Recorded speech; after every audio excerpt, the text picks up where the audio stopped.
we are not getting the clean feed, so that is a trouble for us. We'll never make it through if we go on this way. I see all that's to do is fix our own mistakes. How can let you do this? I don't know if I'm ever gonna be the same. Oh, but there's gotta be more to this. Just tell me that I'll hold you in my arms again.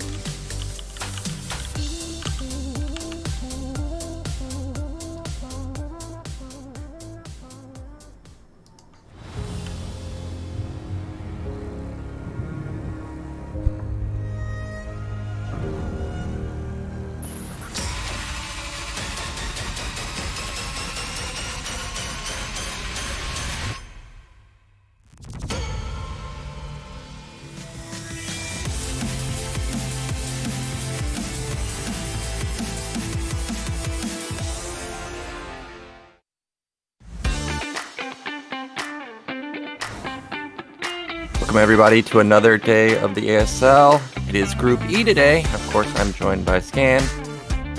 Of course, we're going to start off with some interviews. So Scan, take us away. 청춘과 열정, 젊음을 대표하는 에너지 드링크 아식스와 퍼포먼스로 앞서가다 we are LG back on 울트라기어가 our 함께합니다. ASL ASL Season12 Season12 24강 2조 경기로 인사드립니다. 안녕하세요, 이영경입니다. 자, 이번 시즌 24강도 오늘 있을 2조 경기 그리고 화요일에 있을 F조 경기가 지나면 모두 끝이 납니다.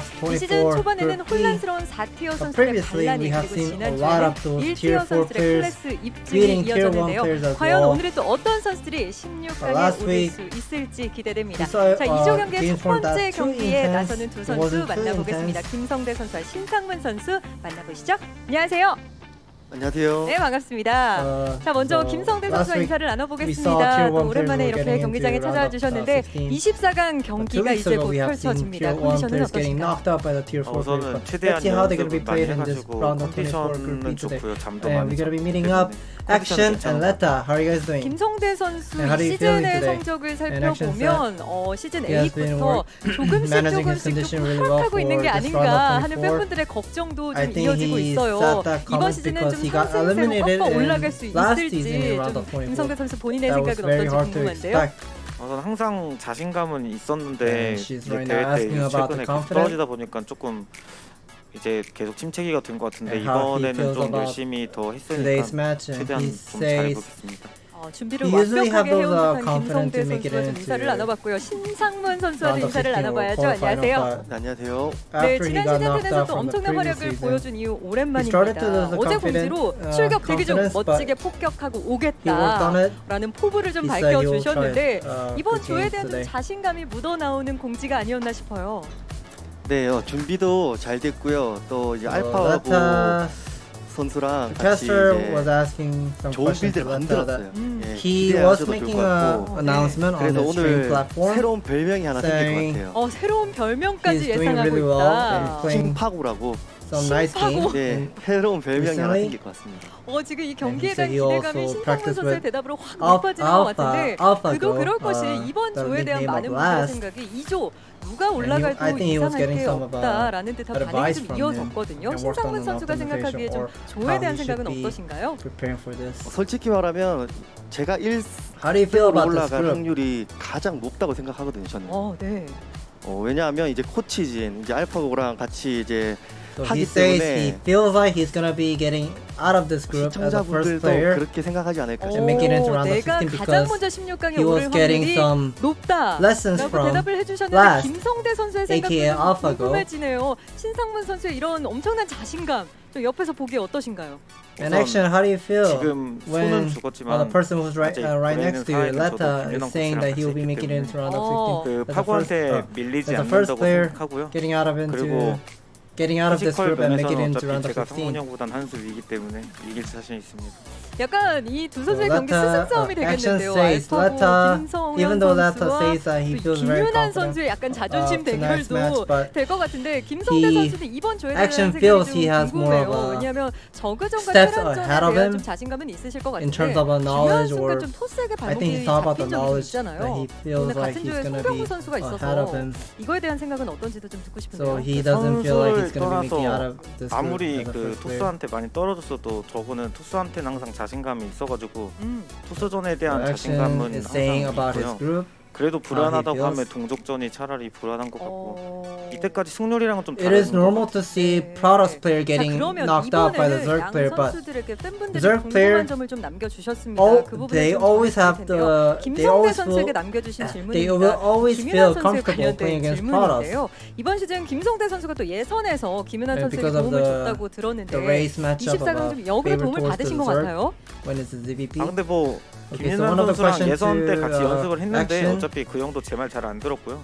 그리고 So 저도 brains are 저도 calm. 이번에 연습 과정에서 뭐 Does he 솔직히 actually 말하면 뭐 support 그렇게 you a 큰 lot, 그건 or does he 아니고 give you a lot of 맞지 advice? 못하셨나요? 아니, 그런 건 네. 아니고 그러니까 action 게임적으로보다는 사실 그래도 유단 형이 되게 잘했던 우승자잖아요. 네. 출신이다 보니까 Brain, 같이 뭐 빌드 이야기를 하거나 brains 아니면 are 심리적으로 calm. 뭔가 이야기를 Also 하면은 has a 마음이 lot 편해지는 of 게 있기 knowledge. Plus, 그런 he 쪽에서 also has the 마음 query that he 도움이 got 많이 a 되지 않나.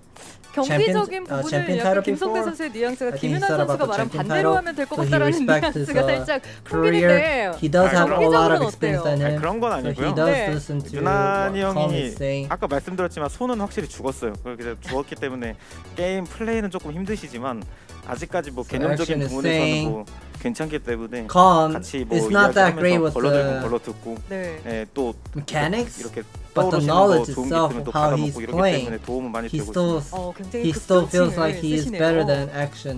So it 리스펙트가 does help 느껴집니다. for 그래도 action 선수로서는 또 to play 최고였던 better 선수이기 때문에 and getting some 지금 advice 약간 from. 광대지만 네. 그래도 선수로서는 인정합니다 저는. 네. 네, 신상문 선수에게도 좀 비슷한 질문이 We also have 올라왔습니다. 최근 알고 something 김성현 similar 선수와 question 좀 to 함께 경기를 Leta too. 준비했다고 또 많은 분들이 알고 A lot 계셔서 of fans know 이 you have 깜짝 prepared for 놀랄만한 this 빌드가 ASL 있는지에 대한 Season12 질문을 with 주셨는데 last 저번에 alpha 좀 그거에 대한 답변을 어느 정도 해주시지 않았나 싶어요. 네. And 김성현 선수가 이제 how much does it gonna 예전에 be 이재동 affecting 선수랑 결승전에서 effect to 쓰려고 you 하다가 to play 못 썼던 빌드. well in 오, this round 네. of 결승전 빌드를 예. 가져오셨군요. 결승전 빌드를 저는 준비했습니다. 오, 그리고 So he 김성대 선수 says- 자세가 조금 달라지는데 좀 불안하신가요? 근데 last 스타일이 was 너무 coaching 다르지 않나? 예. Leta 네. just like when he 플레이 was 스타일이. preparing 그렇죠. for 이제 성현이가 경기 for 때 the final of the 준비했던 tournament. 거라면은 그래도 어쨌든 so 완성도가 높을 텐데 Leta also 과연 prepared this round of 해보니까 24 match 제 거더라고요. Let's try to- 맞춤이다. 예, play 딱 as 제 much 거예요. as well. 김성문 선수 맞춤이다. 예. 지금을 위해 김성현 선수가 아껴둔 게 아닌가 싶은 생각이 들 그렇죠. 정도로 예, he wants to play really 굉장한 really well 빌드가 of 아닐까 this, 좀 생각을 today's 해보는데 match, 첫 round of 경기에서 한번 24. 보여주시겠죠? just like a final match. 뭐 마지막 경기일 수도 있고. 마지막 경기일 네. 수도 있고 언제 보여줄지는 아직 결정하지 못한 것 같네요. 자, 굉장히 기대되는 두 선수의 He's 첫 still not 경기입니다. sure whether 끝으로 this is going to 각오를 be 한 his 말씀씩 last game 들어보겠습니다. 김성대 선수. or make it into round of 16 easily. 우선은 최근에 Any 이제 last 막 word? 그 방송에서 여러 Action 컨텐츠를 says 하다 보니까 이제 he has been doing a 팬분들도 lot 많이 of 응원해 different 주시고 또 contents. 유난히 형 그리고 Thank you 말하기 for 민망한데 뭐 감성여대 그 supporting 대사분들 막 있잖아요. action 전체적으로 응원을 많이 하고 있는 for 상태이기 his 때문에 contents. 너무 Thank 이제 you for the 감사하고요. 그거에 coaching session. We're 보답하기 giving 위해서 some 좋은 경기를 advice to 보여드리겠습니다. action. 신상문 by 선수 한 말씀 calm. 부탁드립니다. And 저도 you, Leta, any last 지금 word? 퀴즈에서 많이 지금 응원하고 있을 거예요. 그래서 기대도 많이 하고 says a lot of 하실 텐데 people 또 out there 테란의 watching 낭만을 the 오늘 stream. 한번 보여드리겠습니다. Is rooting for 알겠습니다. me. 멋진 경기 He 기대해 wants to 보도록 show 하겠습니다. 인터뷰 고맙습니다. The Terran power of tonight. 자, 이렇게 해서 2조 첫 경기에 나서는 김성대 선수와 신상문 선수의 인터뷰까지 We 함께 했습니다. have 두 finished 선수의 the interview 신경전이 with action. 굉장한데요. 자, 오늘의 두 번째 And 경기에 나서는 Leta, 선수도 과연 어떤 마음을 가지고 있을지 들어보는 when 시간 we listen to their 가져보도록 interviews, we 하겠습니다. can 송병구 tell 선수와 유진우 선수입니다. 안녕하세요. They're on nerves 안녕하세요. 네, too. 반갑습니다. 송병구 선수 Try to 오랜만에 hurt the 뵙습니다. 네. of a 또 morale a 많은 분들이 little 송병구 선수를 So 기다렸을 they 것 can play 같아요. better. 잘 지내셨나요? in best of one series. 전 시즌 And we're gonna be 예선을 meeting up 탈락하고 Stork and 정말 Beast, how are you 오랜만인데 guys doing? 경기장이 낯설더라고요. 제가 그 사이에 이제 이사도 지방으로 So 하면서 Stork is saying 처음으로 이제 차가 he 아닌 got 차를 타고 eliminated. 왔는데 He got eliminated last 되게 season, 적응도 안 되고 컨디션도 좀 더 조절하기 힘든 것 같아요.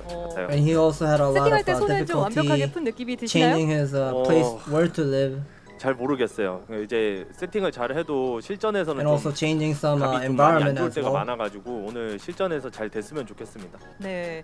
또 Stork, 오랜만에 보는 반가운 얼굴이죠. the 유진우 caster 선수 asked 안녕하세요. Stork, 네, 안녕하세요. 네, ASL 시즌 How are you gonna 1에서 be playing on 팀리그에서 this, 굉장한 활약상을 tournament, round of 보여주고 24, 그 and 이후에 Stork 또 시즌 12로 이렇게 팬들에게 얼굴을 보여주게 he 되셨습니다. kind 오늘 of hopes 기분은 to 좀 play 어떠신가요? well as when he was 제가 playing at 지금 home. 오랜만에 경기장에 왔는데 How are you 한번 doing, 손을 Beast? 풀어봤는데 감도가 굉장히 좋더라고요. So 네. Beast said 그리고 he has 정구 not 형이 played on an offline stage for 저보다 like 훨씬 almost a 선배이고 year.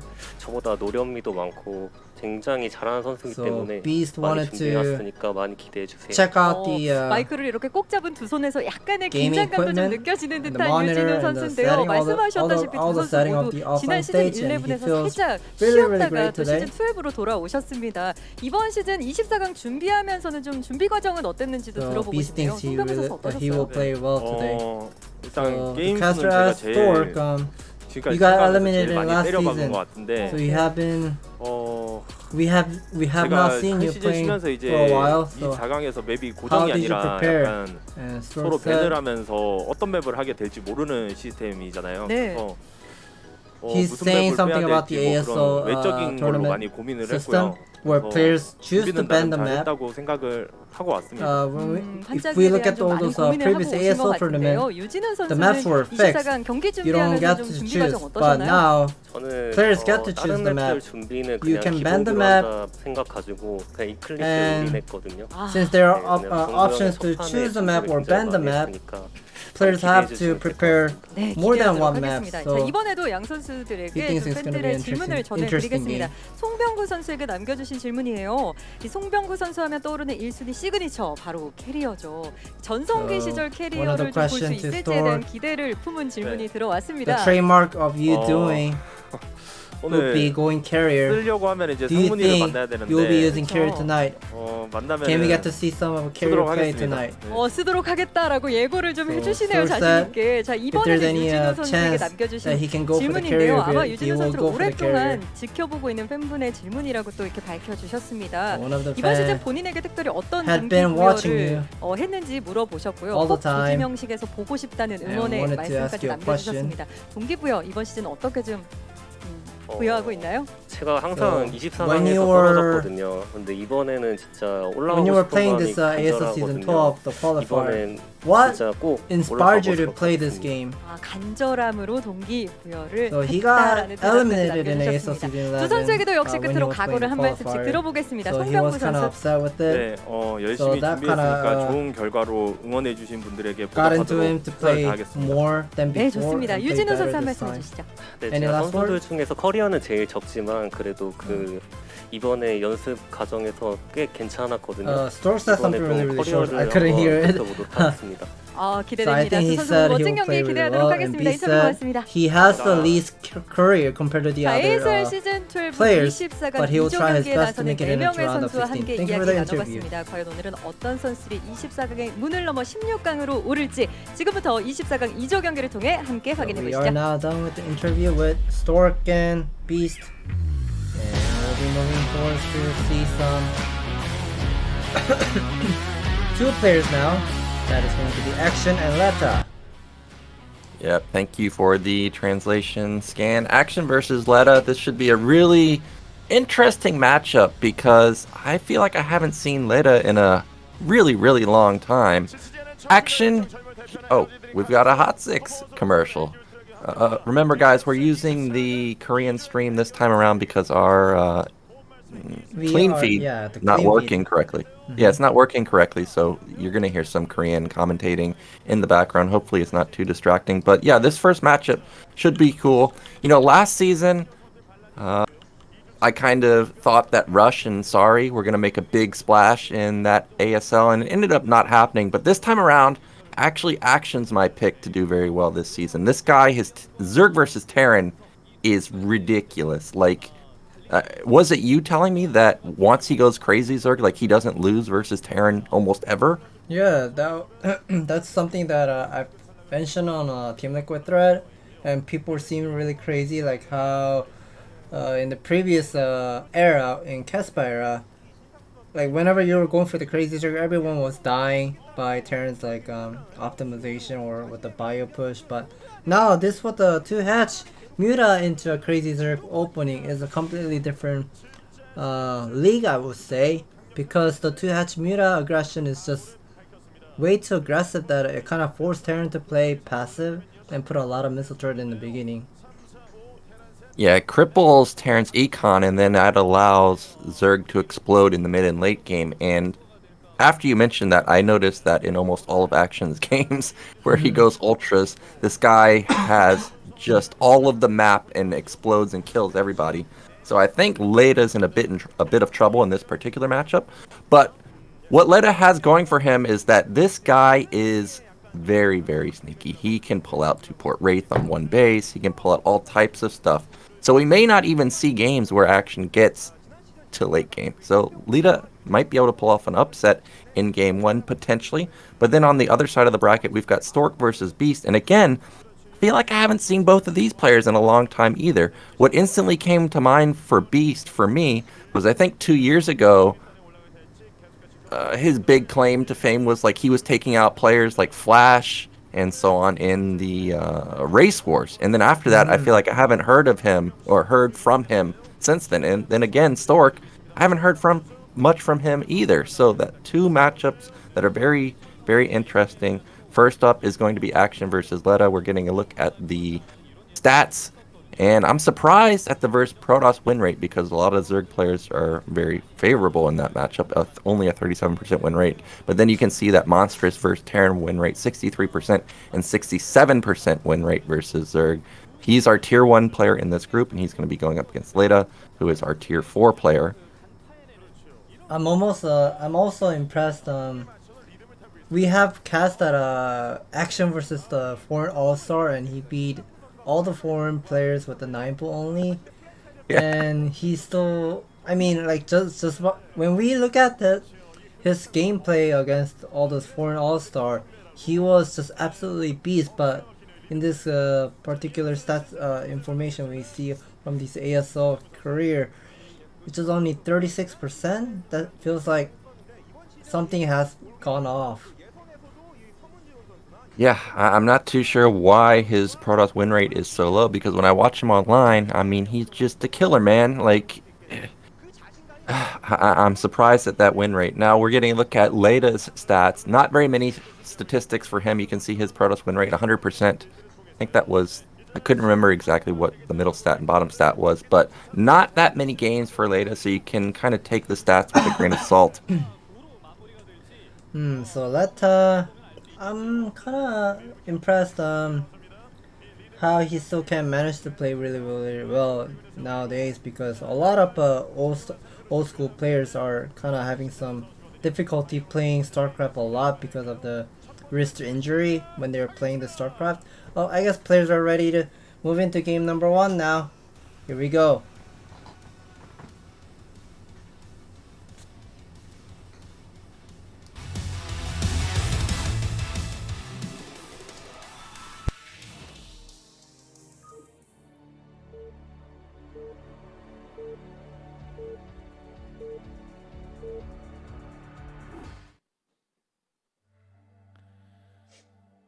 So in the top right, our Zerg player, it is Action. And in the bottom left, our blue Terran player, it is Leta. So we talked about the Zerg player being super strong going into that crazy Zerg, but what about Leta? I'm sure everybody, when they hear the name Leta, instantly thinks of Wraith, but I'm sure you have more experience with Leta these days. What can we expect from him? He mentioned he was practicing with Last quite a bit, so what do you think some of the things Last may have mentioned to him?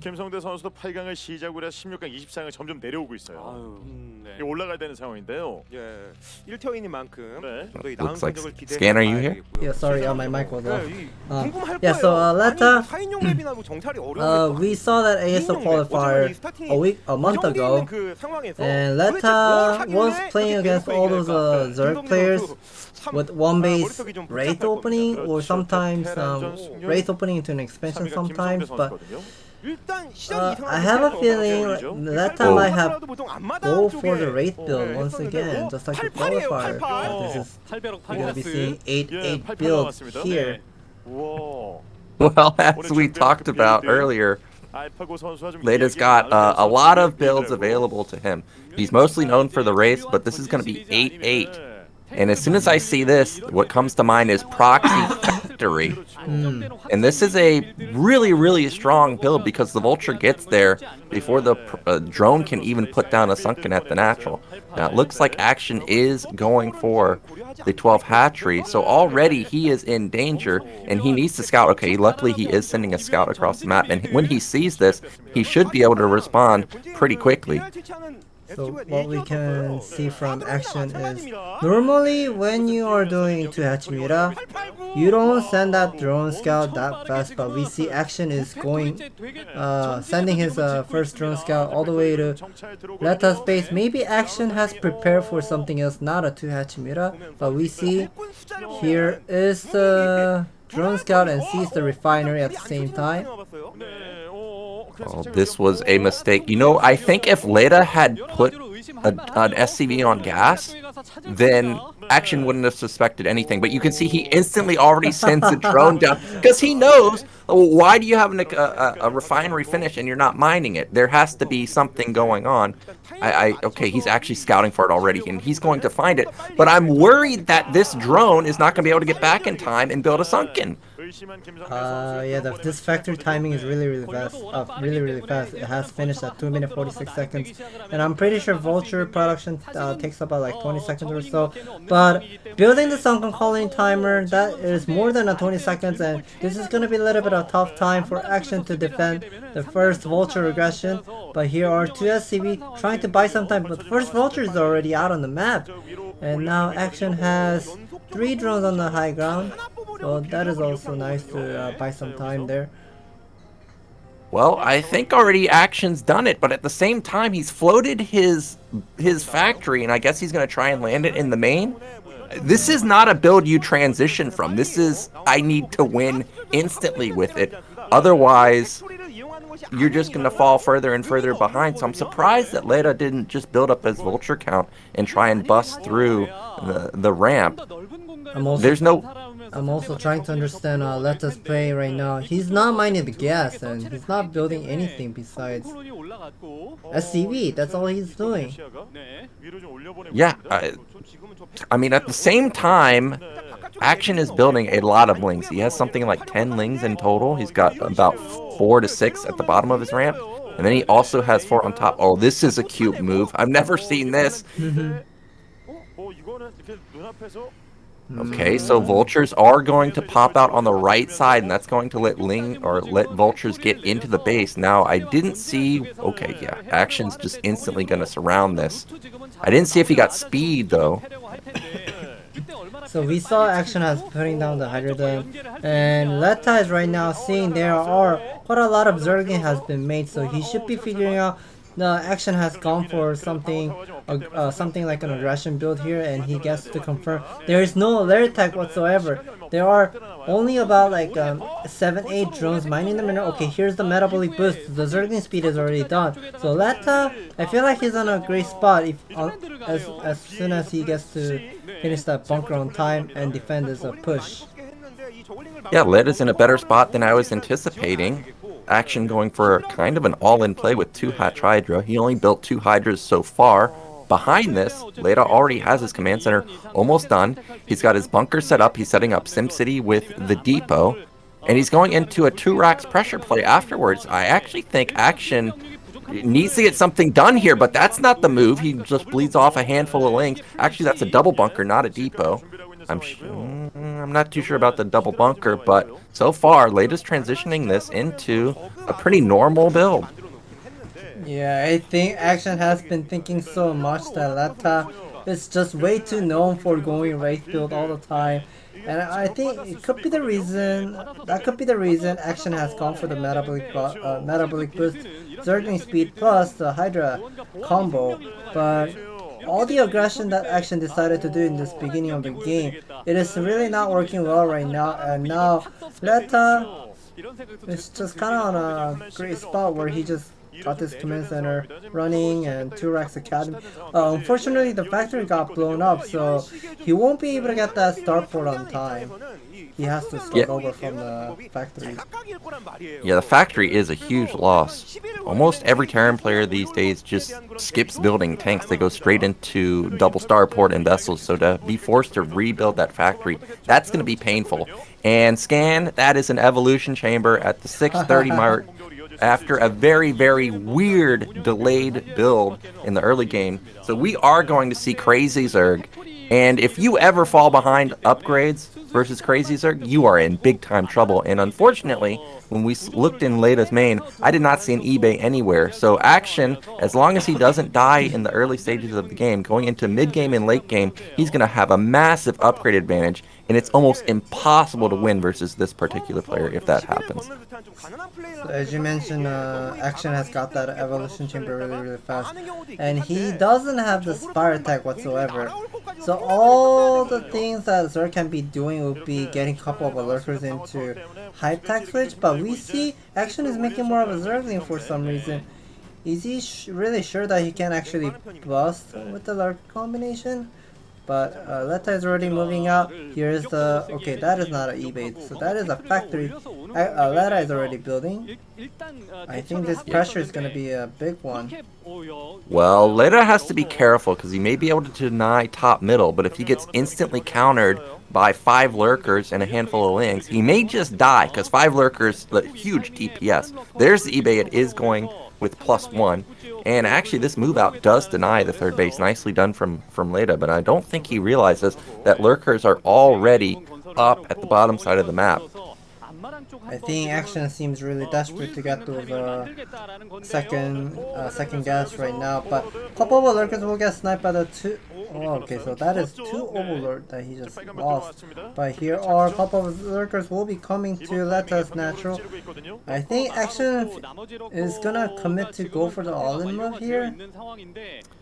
Yeah, the more I'm watching this, the more I'm getting very worried for Action. I thought those 2 lurkers that he had sent were going to go straight to the third base and defend it. He needs to get this third base. Like, ultras are scary, but if there's only 2 or 3 of them because you're just stuck on low gas, they're not that scary. Okay, nice pickoff from Leta. He picks up one of the lurkers, but the other one survives, and these Lings should be able to clean the rest of the Marines up. Yeah, so that was nice surrounding the Marine, but however that 2 lurkers at the front line of Leta's expansion. One of the lurkers got picked off, and Leta is playing really well. We can see the supply count is higher compared to Action, and Action has been wasting a lot of army for just eating that couple of M&M, but now getting that third expansion now, I feel like it's gonna be not much of a ego boost for him because it's just way too delayed in my opinion for Crazy Zerg build. Well, he is going to get his third base up and running in about a minute or so. We see a Wraith is coming out. I'm sure that's just to pick off Overlords, try and keep Action supply in check. He knows that the Spire was never built, so he may be able to kill multiple Overlords actually. Meanwhile, first tank is coming out for Leta, so a tank push is coming, and this is dangerous because you know Action is banking all that gas, so Leta may be able to actually push through if he goes with even just 1 tank right now. Yeah, I don't know what Action right now has. So there are 3 lurkers at 12 o'clock side. I would like to see whether he's gonna go for the ultra build or okay, never mind. We get to see there's a Spire attack plus the Defiler mount. I guess Action wanted to go for the Crazy Zerg build, but since his third expansion got denied for a long time, I guess he feels like he couldn't actually go for the Crazy Zerg, and he decided to go for the Defiler build. And this Wraith is kind of cutting all of the vision. There goes 1 Wraith, and you can see that slick movement with the Wraith. Meanwhile, the Wraith is going to scout pretty much everything. I think it got a glimpse of the Spire and Defiler mound. Meanwhile, Leta has no idea where the lurkers are, so you can see he's slowly moving across the map. Vessel should be coming out momentarily. This is 5 racks production. Oh, we're going into double factory, so we may actually see a mech switch. I think it might just be for mass tanks. I think it can be just mass tanks because I think earlier we have seen there were 2 eBays, so you don't normally to put down 2 eBay whenever you're going for the mech switches. But I don't understand what Leta is doing, but he's making the vultures plus something upgrading from the machine shop. Well, he does have mines. Mines are good versus everything that Zerg has, but this is a bit unusual. You would have expected to see more factories come down, potentially a second an armory. As he mentioned, double eBay kind of lends this to be a bio play, so the vulture opener a little bit weird. Meanwhile, we have Leta pushing across the map. First couple defilers are out. I don't think Dark Swarm is done just yet. Okay, it is done because I see he already has the energy. So this attack really shouldn't do much. Oh, lurkers are stacked and that 2 tank shot just did. Okay, half of the damage. Okay, nice Dark Swarm. Oh, is he getting targeted on the Nidus Canal? Oh, looks like the Nidus Canal is getting sniped by the Sea Tank. And that is not going to be looking great for Action. Action has to remake the Nidus Canal. But we don't see Action has the macro hatch for pumping out a lot of Zergling to get some consuming those Zergling for the Defiler energy. Well, I noticed that the vultures even have speed. Now this lurker gets popped before the Dark Swarm can go down, but one of the lurkers does set up. He does manage to pick off the Defiler, but this push is going to be pushed back. Now, I'm keeping my eyes on the minimap. I don't see any third base coming down from Leta, and those are...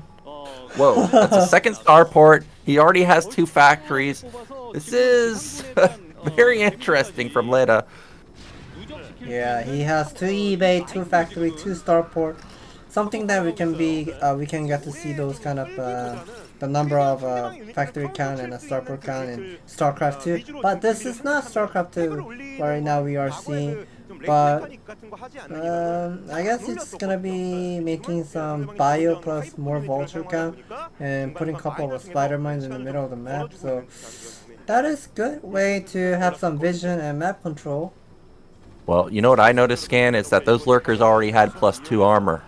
And those Marines definitely do not have +2 weapon. We saw that the macro hatches are down for Action. Also saw the Ultras Cavern is down.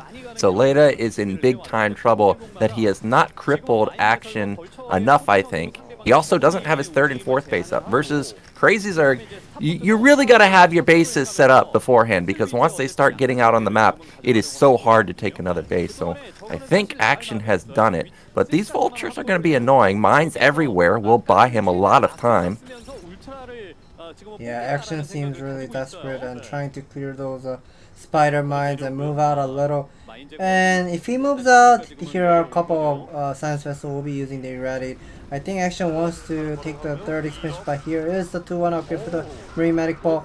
Ooh, that Irradiate, the Marine is doing really well there. Yeah, you can see how strong those lurkers were, though. They just ran head-on into a group of Marines, and the Marines on high ground were not able to take them out, despite having a big advantage attacking from that particular position.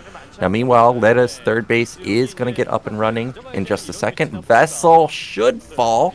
Ooh, we got Mutas coming in, too. So he's going to pick off that other vessel. That is an interesting 7 Muta after the lurker opening. And I don't know about this Mutalist switch. Maybe he thought Leta was going for switching into mech build. And that could be the only way we can understand Action made the Mutalist. There were no reason to make Mutalist against Bio. Yeah, I also think it was intending to catch Terran in a mech switch, but we see that's not a mech switch, and these mutas are just a waste of pretty much 1,000 gas. Meanwhile, Leta even built an additional barracks. I see a lot of movement to the top left side of the map, so he's going to be trying to deny top middle. And building these 10 Mutalists means they could have been 5 Ultras. That's another huge array radiates. He doesn't even split, really. The mutas take a ton of damage, and this fourth base has to be canceled, just like his third base in the early game. Yeah, those mutas, he invested about like 1,000 Vespene gas for the 10 murals, and now he didn't really earn anything. Okay, he will get one of the wraiths in the middle of the map, but that is still not enough. All those 1,000 Vespene gas he just used for the 10 murals, he could have gotten 5 ultras with it, because he already has the +2 armor already. Yeah, the 5 ultras would have been amazing, because +3 should be completing, actually, if it's not done now, it should be completing very soon. 2 drones get across the map, not sniped by the vultures, so he's going to try and take bottom right, but meanwhile, Leta is on top of it, already sending some units over there. You can see an armory's coming down. He's going to start upgrading his mech, at least for damage. Mines are not getting cleared out very well by Action. Oh, the mutas take a lot of damage from those Marines, yet somehow they survive. Yeah, I think Action seems struggling. What he should be actually doing. Okay, he did use nice plague on the Marine Medic Force. A couple of tanks will be moving out too, but these vessels, the number of a vessel count is slowly getting larger and larger. Okay, Leta is already having that fourth command center finished. Okay. Dude, Action is in trouble. Like, he is gas broke. His +3 should have completed by now, so I'm very worried that he didn't upgrade it. Oh, that was a one nice plague on the sea tank. Okay, Oh nice my gosh. Muta group, but is it a good way to waste that 6 Mutas to just to snipe that 4 sea tank? I think it is, because his third base had nothing. Okay, now +5 is kicked in for the ultras, and these beasts are going to take a lot of damage before they go down. The Defiler does get picked off, or is going to get picked off though, but it does put down a pretty good plague. You can see supplies are about 160 for Leta for just 100 from Action, but if he can get his fourth base up and running, he's still going to be in a good position. Yeah, Leta, he is controlling the map really well, but I feel like his tempo seems really slow compared to the other active Terrans, like Rush and Light. Like, they don't actually let Zerg players to breathe in this kind of scenario where Zerg is starving with Vespene gas. But we see Leta seems like he just kind of being relaxed and giving some time for Zerg right now. I feel like Action is slowly making some comeback here because of the armor 3 is already done for Action, and he's slowly moving out with the Zerg and Ultralis, and it is going towards the third expansion. Yeah, but +3 should be kicking in pretty soon, and these vessels have stayed alive for the majority of the game. I think only about 2 of them have gotten picked off. They're dealing a lot of damage to vultures, even though the mines are not getting full connections because the units are running away.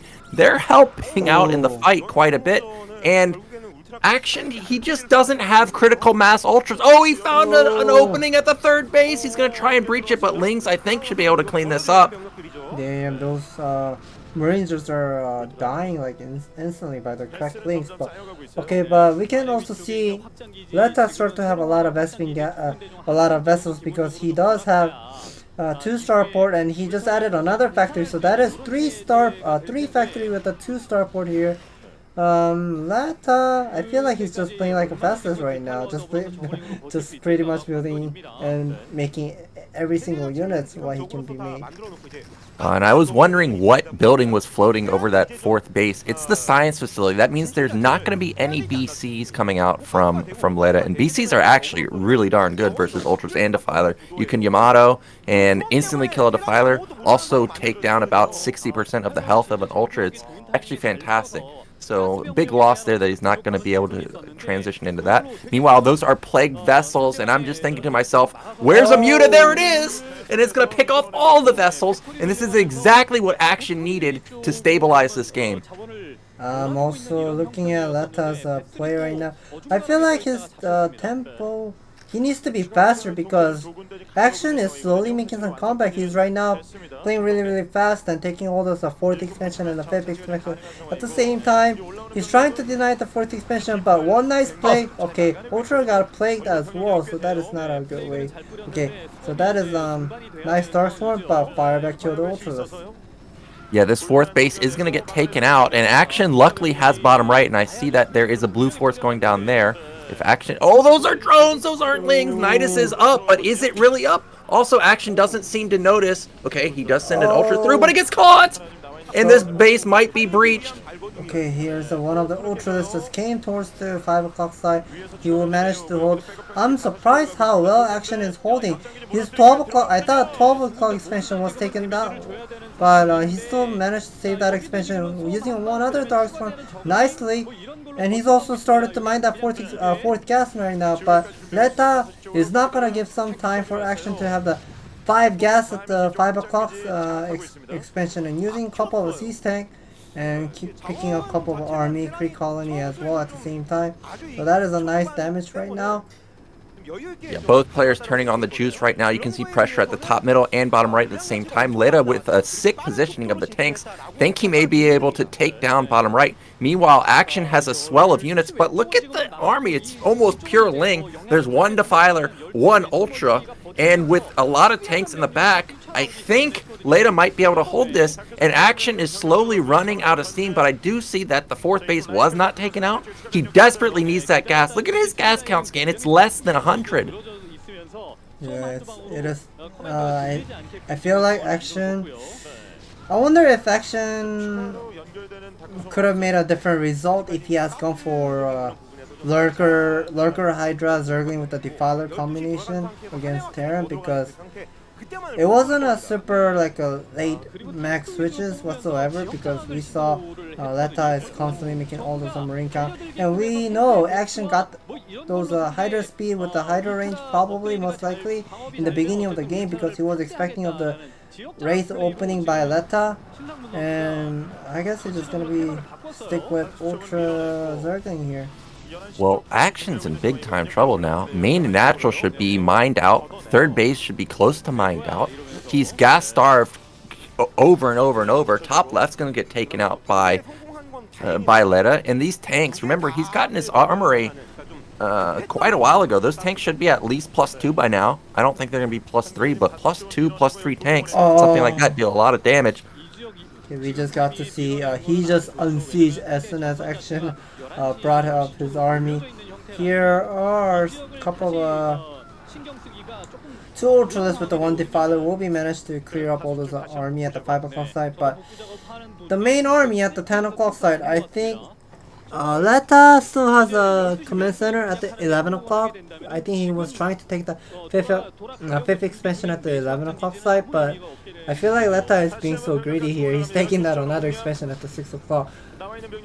I think we're momentarily a moment away from seeing Leta take this game. It's just Lings and a Defiler. I mean, Defiler is great, but you gotta have something other than just Lings behind it, like Lurkers or Ultras. And Leta, he just has army all over the place. He's coming from the bottom side. Once this fourth base falls, there's basically no gas income for Action anymore. Oh, Action just stopped all of his drones for some reason. I think he is about to surrender. He doesn't have much of a bank saved. Yeah, he doesn't have any minerals, doesn't have any gas! And Action is going to fall to Leta, a tier 4 player again, taking down a tier 1 player. I am shocked how well and strategically, oh my god, he's looking at the camera. Look at me. I can't believe it. Now, this is perfectly done from Leta. The 888 build, I think that was a bit weird, but he played to his image afterwards. As you mentioned, those Hydras in the beginning were definitely anticipating a race switch, and Leta knows that he's known for race, so to go into a command center and 2 racks, that was an amazing mind game, absolutely amazing. And showing the Vultures with speed was also amazing. Imagine if those 10 Mutalisks were Ultras scanned. I think if they're Ultras, the game's over. Yeah, I also agree with your opinion here.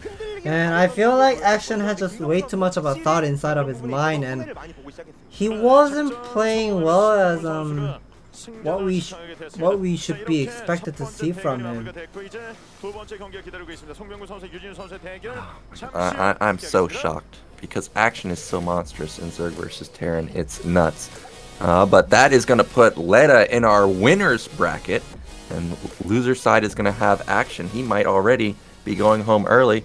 But before we get into game 2, Stork versus Beast, we're going to go into a quick commercial.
Welcome back, guys. We just saw action get crushed by Leta. Oh, got a short announcement of the tumbler in ASL event. So ASL Season 12, round of 24, Group B, we got to see action played against Leta. It was quite impressed. Leta playing really well with his strategy, and he was able to take down against action. But before we move into game number 2, we are going to see some ASL Season 12 event. Ask ASL. Go to ASL mainstream platform. Ask a question to the player, and if your comment gets selected, you get a copy. And if you also choose who's going to be winning for this match, and there's also winning winner prediction event. If you get that prediction right, then you get the tumbler. And we'll be seeing Stork here. Yeah, so we get a look at the statistics for Stork. Pretty much about a 50% win rate across the board. You know, when you think of Stork, you think of his Terran play, his Protoss vs. Terran play, of course. Very well known for his carrier micro. Also very, very strong in PvP with great Reaver control, too. He mentioned earlier that if there's an opportunity to go carriers, he will go for it. Now, it's PvC, so I don't expect to see that, but of course, I would like to.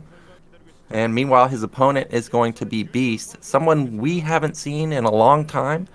I'm sure a lot of the fans aren't really familiar very much with Beast. What can you tell us about Beast? Probably a bit of a unknown player to most. Beast Beast used to be in the same team with Jaedong. I heard he has learned a lot from Jaedong of being so aggressive. You know how, like, if you look at all those Caspa era of Jaedong's gameplay, Jaedong used to play all those aggressive playstyle. Beast is also one of the Zerg players who likes to play really aggressive, and I wonder what kind of strategy he's gonna be using against Stork.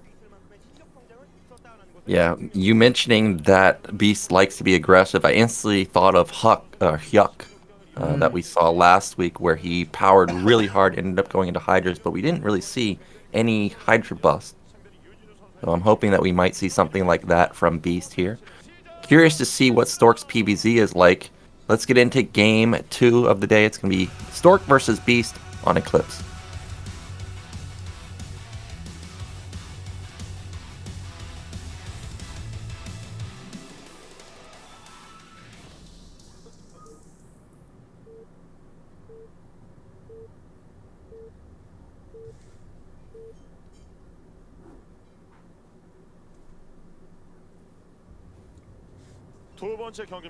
So in the bottom left, our red Protoss player, one of the greats. It is Stork. And in the top right, our blue Zerg. It is Beast. Now, I watch quite a bit of Pro League that gets streamed on Afrika, and I have not seen Stork in a very long time. What do you think we can expect from at least openers from him? Are we just going to see standard gateway pressure? Are we going to see the mini S style where we go straight cybernetics? Well, there are multiple strategies that Protoss player can do, like Stork can do, in this kind of a scenario where they're playing on a 2-player map. You know, it's kind of like, you know where the player is located at, and if you do like a classic of a Pylon Scout or Gateway Scout, Zerg is most likely going to go for the overpull if Protoss is going to go for the early scout. But you can also do some mind game here that Stork also can go for the 12 Nexus. No scout whatsoever because the rush distance is really far. We have seen a lot of 12 Nexus opening from Free, Noob and other players as well, but I guess Stork is not going to be taking any of a risk here, going to go for 9 gate. Well, Beast is going to go for a... Okay, he's going to go for a 12 hatch at top middle, it looks like. I thought he was going to pull a Soma on me and go for one of the interesting lower supply hatch openers that we've seen Soma be experimenting with quite often these days. Now, when Stork initially comes in here and sees that there's nothing there, he may think that this is just a pool opener. Unbeknownst to him, top middle has already been taken. A nice drone control to prevent the probe from getting in for a couple seconds. Yeah, that drone is being aggressive here at 1 minute 50 seconds already. Yeah, we can get to see he's trying to deny that Stork's probe scout as much as he can. And now Stork confirms the spawning pool time is really slow, so he can literally assume there must be the hatchery at somewhere at the different location, and he will be checking at the 12 o'clock side immediately. And I wonder what he's gonna be doing with the first Zealot. Is he gonna be sending towards the pieces natural, or is he gonna be sending towards the 12 o'clock side? Yeah, I'm also looking to see where that goes. Of course, the hatchery being so far away makes it hard to defend, but it looks like he's going to send it to top right. Meanwhile, Stork instantly put down a Nexus. I'm not sure if he even built the second Zealot. I don't think he did. Maybe he did build one more extra Zealot, but here comes that first one, comboed with, wow, you gotta be very careful with that drone fighting versus a probe and a Zealot, because it will get two-shotted.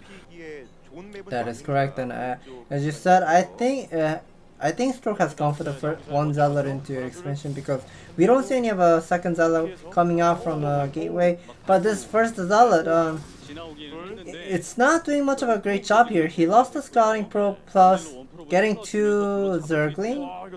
I don't think that's a great trade for Stork here. Yeah, this was perfect defense from Beast, only losing 2 Lings, meanwhile killing the probe and killing the Zealot versus somebody that you said is known to be aggressive. Stork has to be worried now. Okay, is this Lair? Is this going to be Hydra play?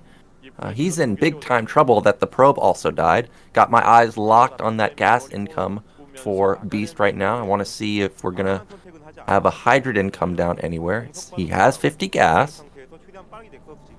Yeah, I think this is somewhat bad for Stork here with this opening, because normally, like, we have seen all those top product players going for a simulator into sometimes even Cybernetics Corp first before the Forge, but we see Stork is playing really passive here. He put down the Forge into a simulator and then Cybernetics Corp, so we can get to see Beast's lair tech is gonna be faster than how fast the Corsair is gonna be.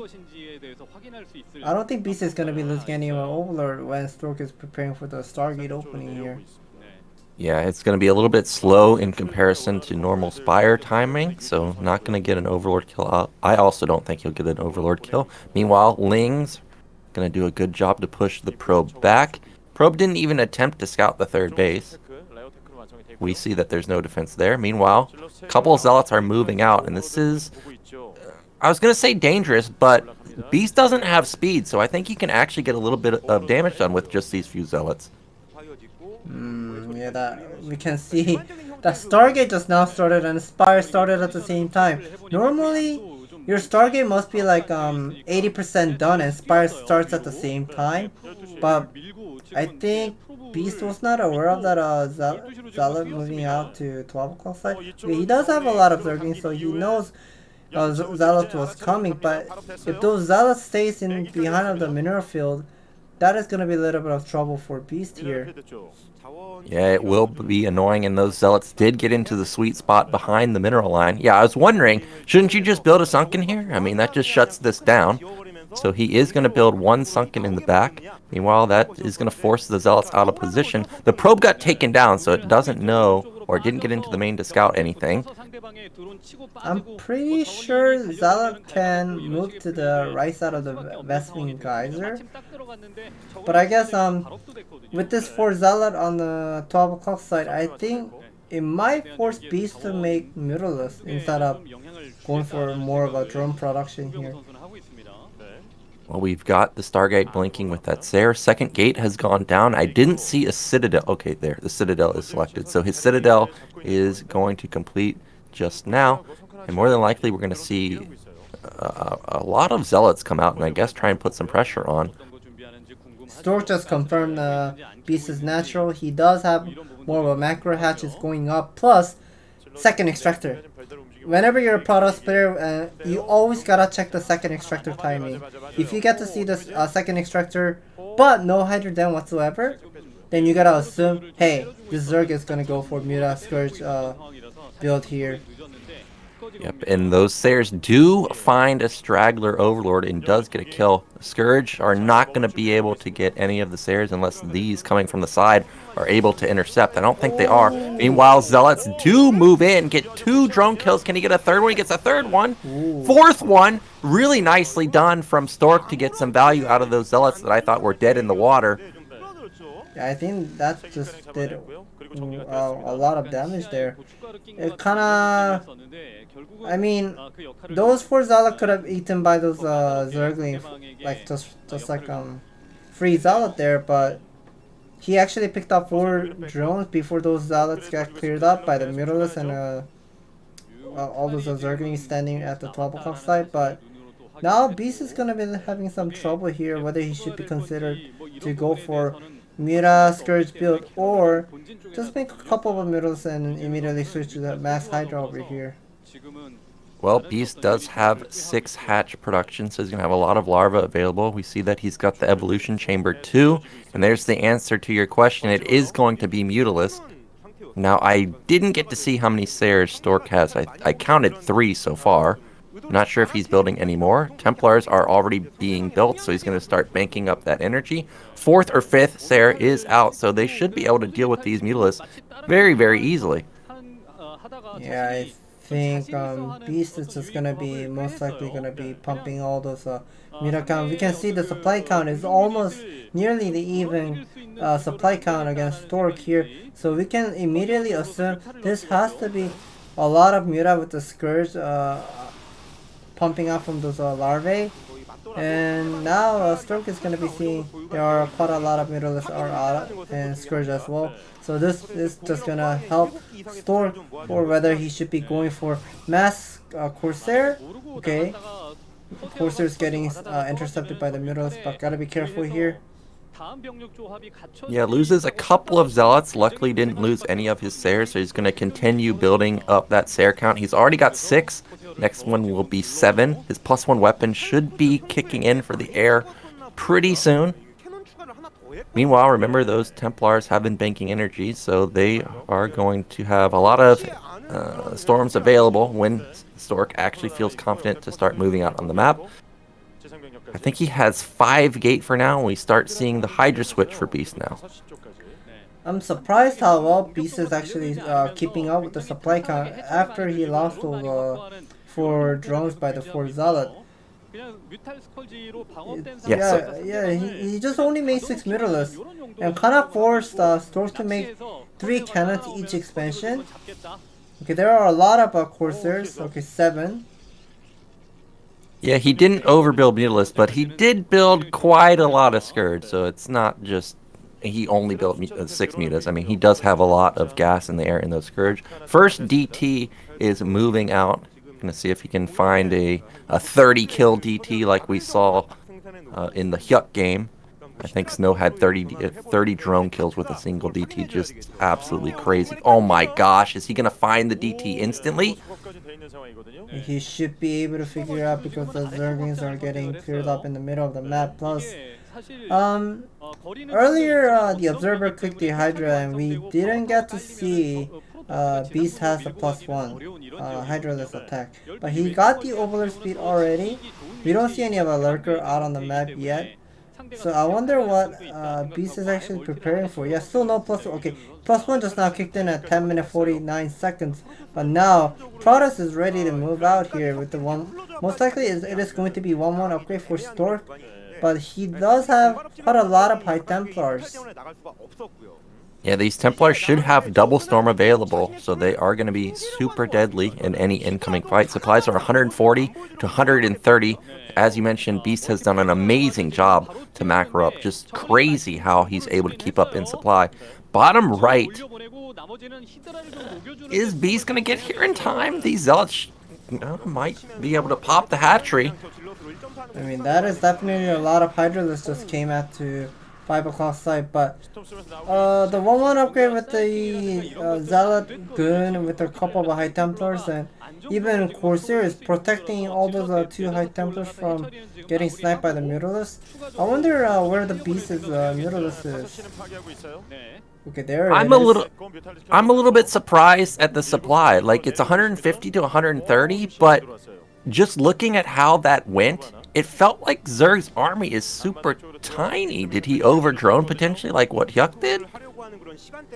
He also doesn't have lurkers, remember that. Yeah, and his +2 is really slow compared to how Queen usually get those +2 attack against Protoss, but okay, Beast is just gonna be sacrificing that 300 mineral of 4th expansion at the 5 o'clock side.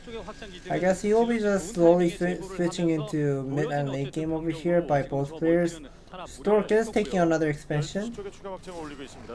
Yeah, third base is going to get up and running. Meanwhile, Beast has taken top middle as his 4th base since bottom right got denied. There are those lurkers that I was waiting to see. And now the supply is going to be scary. 175 to 155 with lurker support, with +2 pretty soon for the Zerg player.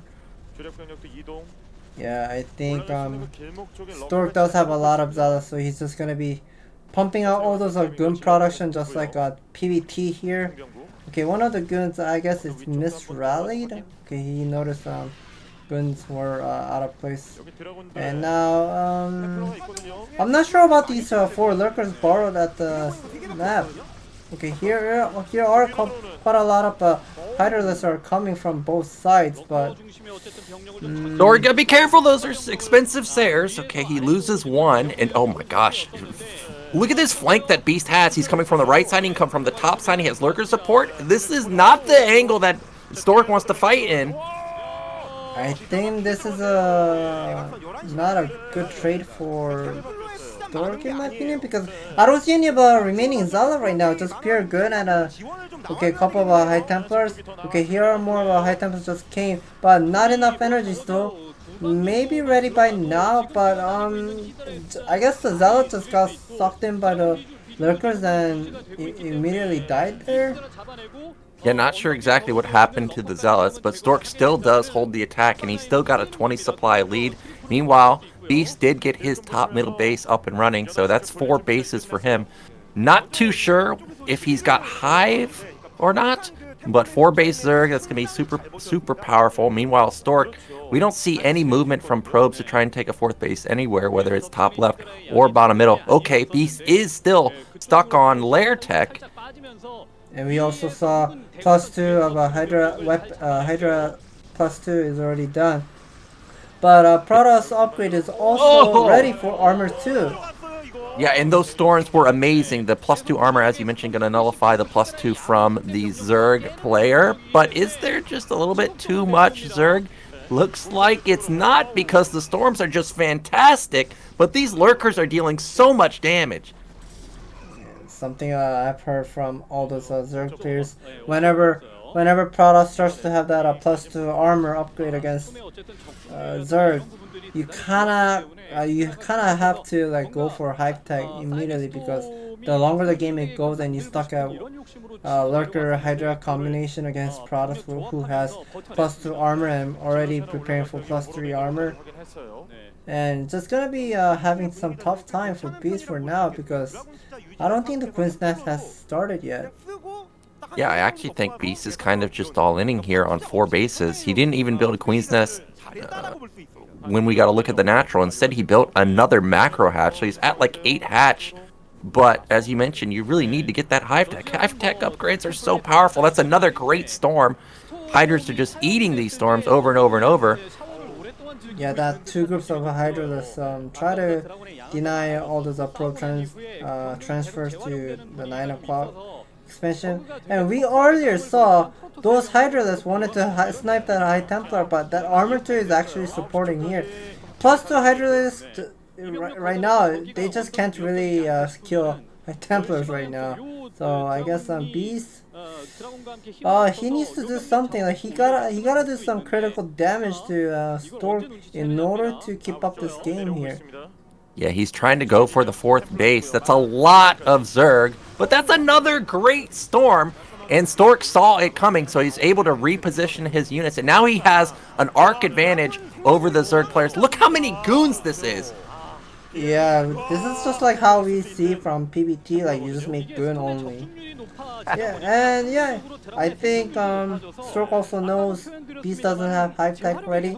He's just gonna be pumping out a lot of guns. He doesn't really need. It's not like necessary to have Zealot once you have like so many guns with the High Templar combination. Like all those Hydralists, they can't really 1v1 against those guns because of the armor 2 upgrade. But here is only a single cannon at the mat. Yeah, we're going to go for a base trade scenario. This is going to get interesting because all of Stark's units are across the map, and Lurkers shred stuff very quickly. So he's going to bust a natural. If he can get into the main, he might be able to shut down all of the production from Protoss, but at the same time, Protoss is going to kill all of the bases of Zerg. The top side, I mean, he's just going to be left with his main and natural. This is something going on. It's just weird scenario what we are right now seeing. Stork is kind of desperate to attack the 12 o'clock side, but if he just loses all those infrastructures at Stork's main base, he can't really make any of the additional units. But okay, here are 2 High Templars. I don't know if he has enough energy. Okay, he does have Storm available, but one more. Okay. Okay, that's too little Zerg left over, I think. Oh, actually, more Zerg is moving across the map.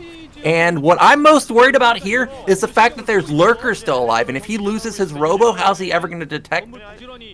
I think this might not be a good trade for Stork, even if he takes that 12 o'clock expansion.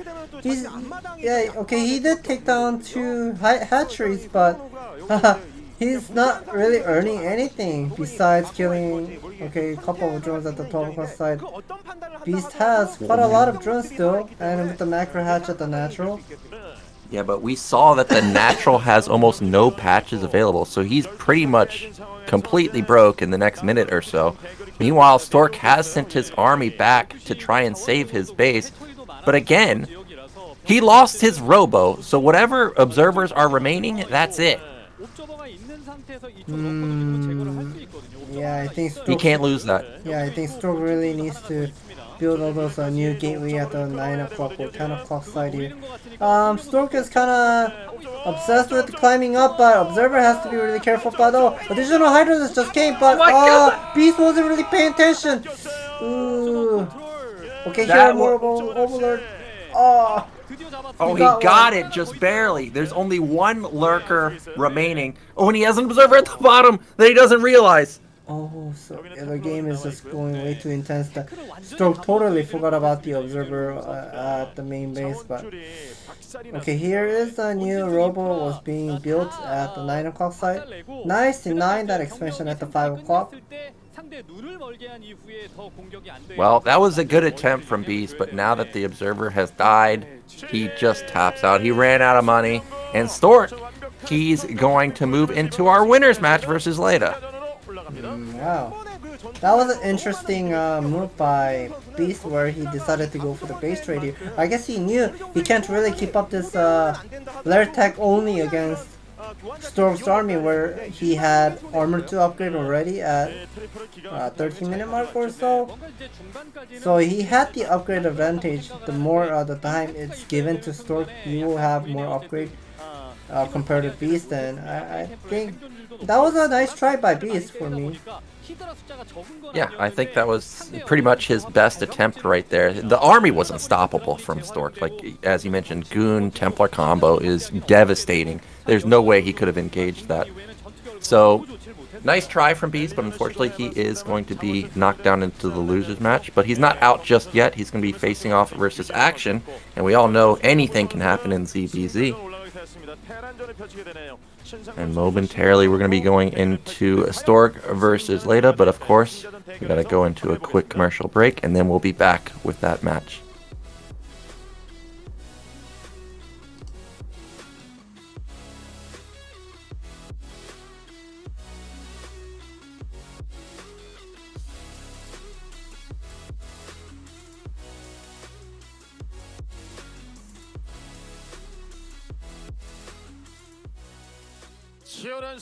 Or not. Hot Never 6. mind. We are getting to see some Hot 6 commercial break by Korean commentary here. This time we are not streaming with the clean feed because I think Africa Studio, the staff forgot to send us the clean feed. We are right now watching the ASL, the main stream, and we can get to hear some of those Korean commentary as well. So I guess this time we can actually understand what they're talking about. Well, you're gonna have to tell us what they're talking about because they obviously speak way too quick for me. We got Into the Rain on that white Hot 6. So the middle guy is asking to the right guy. Okay, so he's pretty much describing of the game number 2. Stork was showing nice game from that game against Beast, and he's just gonna grab the King Force and drink that one. So I guess those three commentary is ready for the Hot 6 commercial. Shouting for the Hot 6. The King Force, and he will be drinking. The middle guy will be drinking the King Rush. Yeah, I could understand what Into the Rain said. He said he was going to drink it quickly, and there he goes. Seems like he already chugged it. So Into the Rain is saying he had not tried out the King Rush flavor.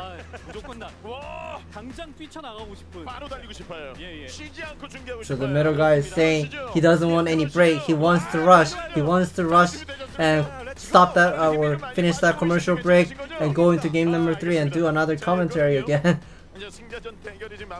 So do I. Stork versus Leta should be so cool. Oh, here we go.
We are back, guys, and we're about to get into our winners match.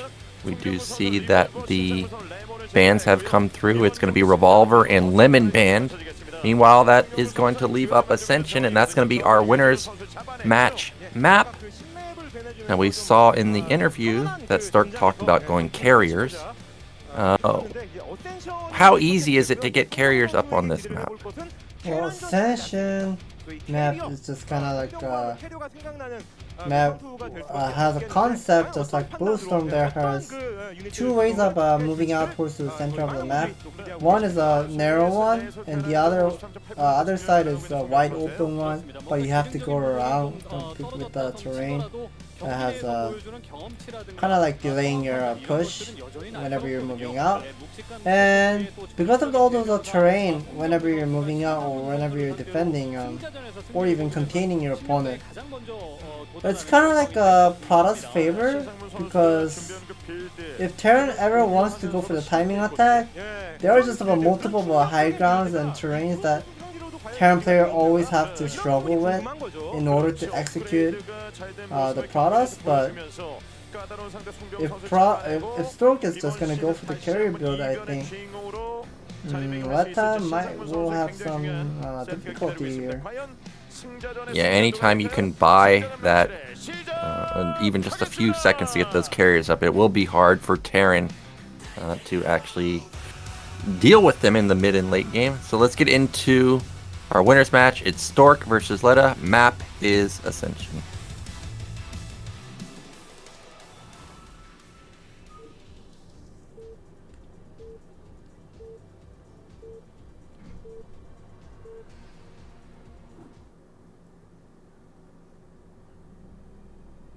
So in the bottom left, in the red, our Protoss player, it is Stork. And in the bottom right, getting a surprise victory over Action, it is Leta. Now, you can do a lot of mind games in TVZ like we just saw, but TVP, is there anything that Leta can potentially mind game in this matchup? Well, nowadays TVP is just like always going for the bunker into like a vulture follow into expansion, or just a pure bunker but getting the add-on really quickly. But if you look at Caspa era, where Leta has done all those one factory, one port opening with the one base, where I think it was stats on Neo Ground Zero, and those Spider Mom just killed like 12 Pro when he was transferring to his main base or something. If he is interested of going for the Spider Mine with the Vulture drop once again, he might have to just put down the bunker immediately and try to bluff. He's gonna go for one base playstyle. Well, we'll see if he does opt into that drop style. This is one of the maps that I think if you're gonna go drops, it's probably up there as being one of the best. The mains are very wide open. It's got similar size to like Tau Cross, just a lot of area that you could potentially drop. Now we do see the barracks is a little bit far forward. I don't think this is going to be a gasless though. Meanwhile, Stork did not go for 12 Nexus, and he builds an additional pylon, so we are going to see some Zealot pressure. Interesting. I played against Stork in ASL Season 12 Qualifier Day 1, and we played on an Ascension. He had gone for Cybernetic score into 14 Zealots, so it is 1 Zealot into 1 Grim follow-up. But I guess he has prepared for something else. He's just gonna go for the Zealot progression in the beginning here with the gases. And now he's gonna be immediately putting down the simulator, because he knows Leta is not gonna go for Rex Expand. He cannot be going for Gateway Zealot into an expansion against his factory opening. Well, this refinery was a bit late. It was a 14 gas for Leta, so pretty much a reaction to getting early scouted. Meanwhile, first Zealot is moving out. Second Zealot, I'm sure, has been produced, and we do see that the Cybernetics has started too. So it may be a double Zealot pressure build coming in from Stork. We see Leta supply count went up to 18. This is a nice way of reacting, because he knows that that is not a super fast Cybernetic score, plus the Zealot aggression at the same time. He knows that has to be a Zealot first. And yeah, that is a nice way of making non-stop marine production here in order to stop the first zealot aggression. I like how he just pulled out two SCV here. I'm gonna be using for the blocking some path and do some damage here. Oh. Yep, and ooh, the Zealot almost gets a kill onto that Marine. He gets another shot onto another Marine, but nice control from Leta. Look at those SCVs blocking, and he's not going to lose a single Marine, maybe. Okay, the probe takes one out, but nicely done. And actually, Stork did not build an additional Zealot. Instead, he built that Nexus. Interesting. So if you're not making an additional Zealot, like you said, and going for the Nexus here, he should not be losing that Zealot. He gotta be like bluffing Leta, hey, I'm going for at least 2 Zealot into an expansion. So he will be able to stop that any kinds of vulture, marine, cheese. But we are seeing Leta finally building the command center. I would like to see how fast or late the command center is compared to Stork's expansion. But this is a good reaction by Leta, putting down the bunker as late as he can. Yeah, this Nexus should be completing in just a second, actually. Like, it's way faster than Leta's command center. Meanwhile, we do see that the Robo has come up quite quickly for how this build has played out. It's a 420 Robo. We do see that the Nexus is done, and Stork is most likely going to go into Reaver play. He has phenomenal Reaver play. Most people think of him as, the carrier guy, but he has immaculate Reaver play, so Leta's going to have to be careful. Leta is one of those people that loves Wraith, so I actually wouldn't be surprised to see a Starport come down. But that's going to be a second factory. So if I recall what Stork did against me on an ASL qualifier, Stork he just played Gun Observer into 3 base and immediately putting down 3 Stargate and going for 3 Stargate carrier. So I wonder if he's going to be doing that once again. Okay, that is an observatory, but we also need to confirm whether that is a shuttle observatory or just a pure observatory, because there are some like a mix of a order of going either gun observer or shuttle reaver or whatsoever, because sometimes Protoss likes to make the shuttle first before the observer production. And yeah, I don't see any shuttle coming out, so I guess this is going to be 2-gate up here. Well, I love what Stork did.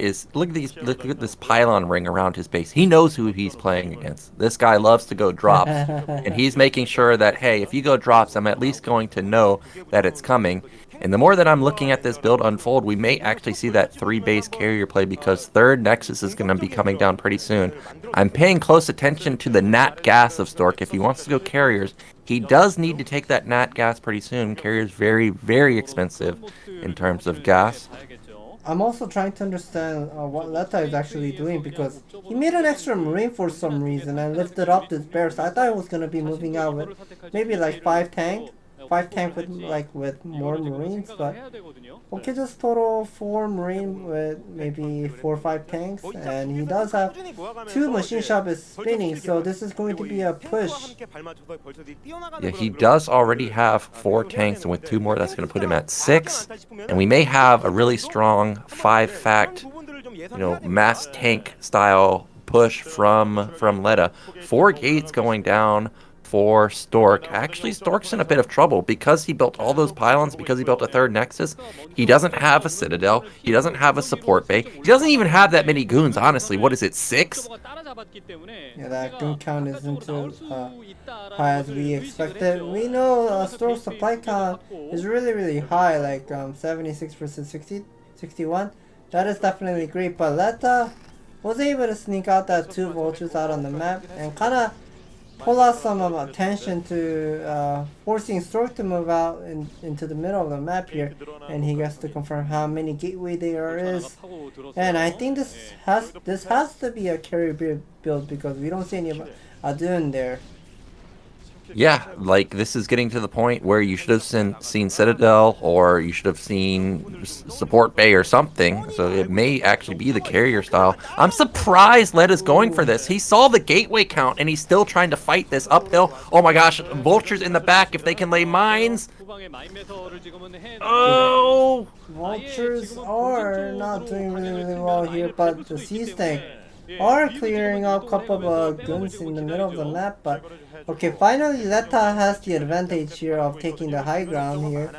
He does have siege mode. This is not TVT where you just kind of put down the Sea Snake line in the middle of the map and splitting the map here, but we see Leta is already making a raid follow. And I would like to see where the armory is. We didn't get to see the armory so far.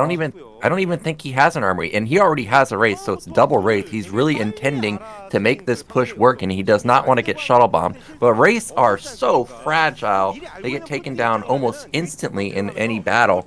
So he's gonna have to be careful to not lose that. Meanwhile, these goons are continuing to clear out mines, but did Stork overstepped?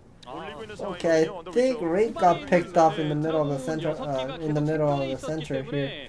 Okay, couple of guns that was rotated to 1 o'clock side will not get cleared up, but trying to sandwich from the both sides, but that siege tank is a high ground. Look at all those gunshot is missing. Artosis will be so happy when he's watching this game. Yeah, he'll love that. Finally he sees a Protoss player have bad luck. But look at the supply, it's still 105 to 65. What I'm most shocked here is look at how much gas Leta has been floating. And you would think, like, okay, this guy's going to start flooding factories or something. But he just hasn't. It's still just 4 factories.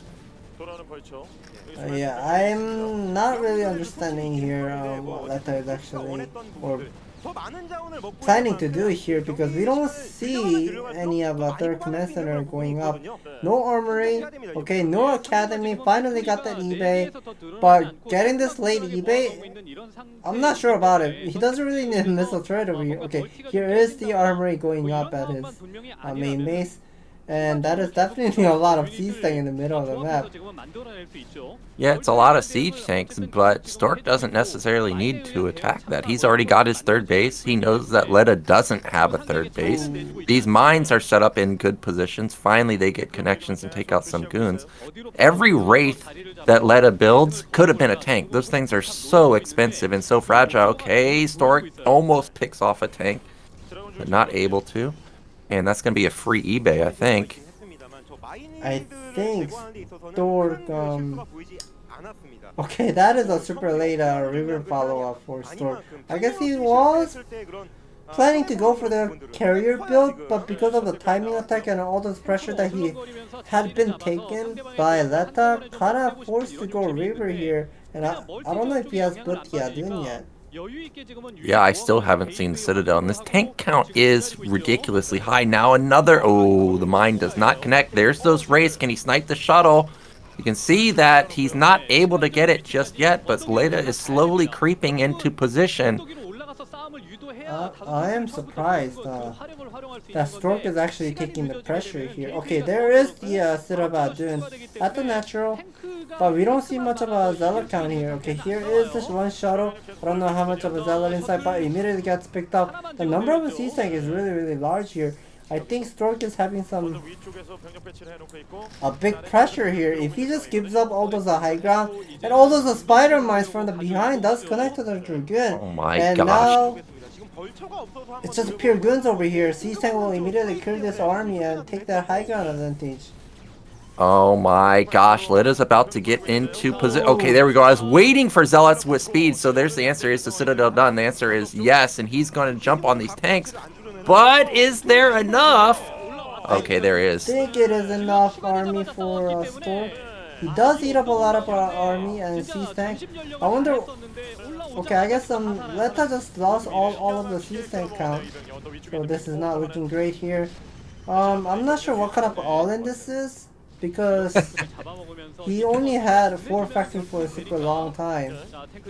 Yeah, this I'm getting kind of flashbacks to the movie series in the sense that Movie's build was kind of interesting, but not very optimized, and that's kind of what I'm thinking here is, yeah, he just now finished his 5th and 6th factory, and there was no armory the whole time, so I don't even know if he has +1 done. Yeah, +1 isn't even done. And he didn't have a comm sat the whole time, so actually just one DT would have won him the game. So this build is just a little bit too sloppy for someone like Stork. I mean, Stork still had a bit of trouble versus it. The mines had good connections, dealing a lot of damage, but now that he's reset the tanks, Leta's in big time trouble. Yeah, that number of our goons, it is kind of somewhat split up in half here to deny all those of ultra harassment. I think Stork just kind of like changed his mind. I guess he doesn't really want to go for carry anymore because of the pressure. Oh my god, that was just ate up all those spider mine damage. Holy crap. Yeah, the mine connections are fantastic. I feel like if you add the 5th and 6th factory faster, he may have had enough to actually push through. But as played, it was a little bit too slow. I see a shuttle's moving across the map. Okay, is this gonna be a Reaver drop, right? Yeah, it should be. There are double Reavers. Reaver. Yeah, double Reaver unloaded. Ooh, that's oh no. Connect one. Oh, that actually hurts. Well, this is going to put Leta all in now. He's got to make something happen with his push. He's not dealing with the Reaver drop at all, really. He's breached the 3rd base. That's great, but there's those DTs that I was talking about, and one DT should be able to clean up everything. Yeah, that +1 attack of a Dark Templar does help here. And I think Leta is just taking way too much of a pressure here with the 2 Reaver macro. Plus the gun pressure, and okay, I think he just used the 1 concept, 1 scanner to clear up the Dark Templar or whatnot, but this push is just way too much for Leta. The supply count is just more than a double now. Yeah, Stork is going to take this game, and he is going to move out in 1st place. Supplies more than doubled, 50 to 120. Leta had an interesting build, but I really think he needed those extra factories. The mines did ridiculous amounts of damage, but just not enough. And that means Stork is going to make it out in 1st place. Yeah, now Stork is going to be taking more of an expansion after the 9 o'clock expansion. All those Zala guns stepping on the Spider-Man doesn't really matter because Leta doesn't have 3rd expansion. All those double Reaver was doing so much of a damage to Leta's main and Nashor at the same time. Okay, here's another Dark Templar does come in, picking up 1 Siege tank. Here's CG. There it is, nicely done, and congratulations to Stork. He makes it out in 1st place. Yeah, I agree with what she said. The build was just funky from Leta, but at the same time, Stork's build was really weird too, right? Like, both players had really jacked up builds. I think if either one played it more, or if Leta had played it more cleanly, he could have for sure taken that game. I think Stork kind of wanted to go for the carrier build, but all those weird timing attacks that Leta has been doing in the early game kind of changed on Stork's mind and went for super late support bait plus the Adun in order to stop this weird timing attack that Leta was doing and connecting all those forward turret. I think we are moving into winner's interview soon. Stork is standing up. And here's your mic. Stork is walking to the interview.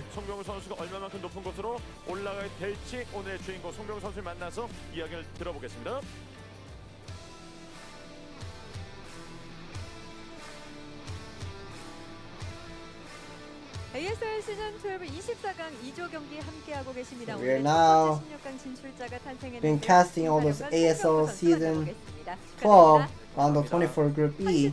The first player who will be making out of this group, that will be Stork. Congratulations. Thank you. And Stork, you won this group with 2 wins, 0 loss. How do you feel about this group and how do you feel about today? 십몇 년 동안 하면서 없는데 So Stork is 너무 saying 떨려가지고 좀 most of the 스스로 time, 잘할 수도 있겠다 or 생각을 했어요. 그리고 previously in the past, 뭔가 he 제가 예선 탈락을 하면서 never had this kind of feeling where your hands were, his hands were shaking. 하는 모습을 So 보면 하는 분들이 많은 것 같아가지고 he's pretty much saying 정신력으로 이긴 것 his hand was shaking. 경기 안에서는 and 운영적으로 워낙 좀 탄탄한 모습을 보여주셨어서 네. 긴장했다고 he was saying something about the fans as well. 가장 긴장이 되셨을까요? 그냥 게임 유불리 같은 거를 제가 연습 때도 그렇고 그냥 평소에 좀 잘 읽고 제가 판단하는 편인데 So he's saying about his ASL 좀 practice 유불리 games 같은 with 것도 his 읽히지도 partners. 않고 어떤 상황인지 모르니까 He 제가 usually check 하고 his 있는 플레이가 replays and 맞는 try to 행동인가? make some 이런 decision 생각이 들 making 정도로 좀 from the 심했거든요. replays. 연습을 열심히 하니까 그냥 손 가는 대로 했는데 잘 풀린 것 같아요. So he's 이진우 saying 선수와의 경기에서 이 he 중반 wasn't 이후의 운영이 planning 정말 to do 좋았습니다. 특히 교전에서 like a specific 처음에 적중률도 play style 너무 좋았고 in this 그래서 ASL 드랍 round of 선수들도 24. 굉장히 좋았어요. 네. He just kind of worked on his 영상에서도 mechanics most 옥적으로 likely 컨트롤하는 and 모습까지 just kind of rely on 굉장히 his 좀 knowledge 침착하고 노련한 plus 모습을 decision 보여줬는데 그때 making. 경기를 Yeah, 복귀해 it just kind of 보면 worked well for him here. 잘했다라는 느낌이 드시나요? 잘했다기보다는 좀 더 완벽하게 하지를 못했기 So 때문에 the caster 아쉬움이 asked 있고요. Stork, do you feel like you played really well today, 테란전 today's 자신 game? 있기 때문에 And 저그전만 Stork is 하면서 이제 saying he still 영환이랑 thinks he 홍규가 needs 되게 some, 많이 도와줬거든요. 그래서 이런 상황도 he 이제 still needs some 제가 time 연습 to work on his 경험에서 있었던 weaknesses. 상황이었고 He wants to say 그래서 좀 더 thanks 일찍 to 침착하게 대처할 수 있어서 Shine 결과가 and 좋았던 one more Zerk I forgot. 신상문 선수와의 Well, maybe it was the 승자전에서 other 송병구 player 선수 Terran, but 테란전에서의 he was saying 자신감이 thank 정말 you to his 엄청나구나라는 느낌을 ASL 받았어요.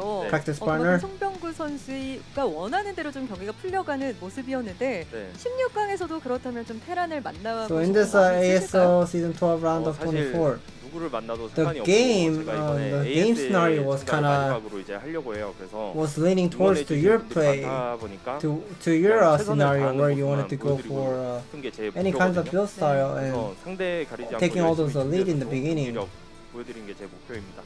송병구 Do you think you will be able to do that 이번 시즌 again 굉장히 좀 in round of 특별한 16? 시즌이 될 것 같다는 생각이 And 듭니다. he said, 응원해주시는 팬들에게도 한 말씀 남겨주시죠. 네, 일단 I think he said 이틀 뒤에 he 와이프가 might be. 생일인데 Any last 생일 word that 선물을 Stork is 이제 saying 도와줘서 너무 in 기쁘고요. next 2 days? 그 연습 도와주는 영환이랑 홍규한테 너무 I 고맙다는 forgot he said it was his birthday or his wife's 요즘에 birthday? 방송을 쓰면서 진짜 열심히 했거든요. 네, 저를 응원해 주시는 He's pretty much saying thank you 좋은 모습 보여줄 to 수 his 있다는 게 family. 행복이고 he's happy to have his 올라갔으니까 family 그거를 더 열심히 해서 and having all this support. 좋은 from 선물을 family 해드리고 members. 싶은 마음뿐이 없네요. 네, 감사합니다. Kinda 네. wants to 이번 give 시즌 them 송병구 선수의 기상 like a 한번 nice 기대해 service, 보도록 like 하겠습니다. showing 진출 how well he's 축하드립니다. 감사합니다.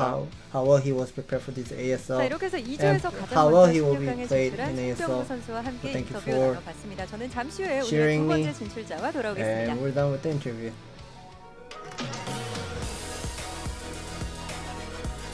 So don't go anywhere, guys. We've got a ZVZ as our losers match, Action versus Beast, coming up.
All right, guys, we are back, and we're going to find out who's going to be eliminated from the ASL. We see that both players, both Beast and Action, vetoed Lemon, and that means that our map is going to be Revolver.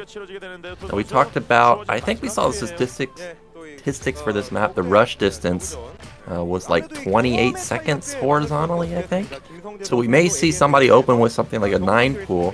But what about ZVZ? As I've mentioned before, see Action a lot in Pro League, but what about Beast ZVZ? You know anything about that particular matchup from him? Beast is kind of known that he's really good at mid-macro, but you cannot also underestimate how well Action has been played all those previous seasons. But ZVZ is kind of like depending on sometimes the build order and the location, but you can also overcome against a player who has a better spawning location with a better mining path and so on. Just like how Larva was doing it in ASL Season 11.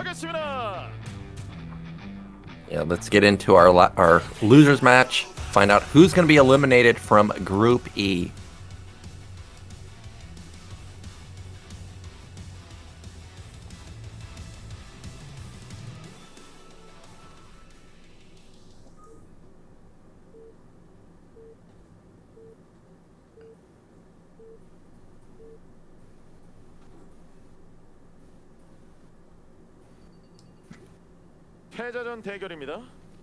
Right, in the bottom left it was our white Zerg Beast, and in the bottom right, our orange Zerg, it is Action.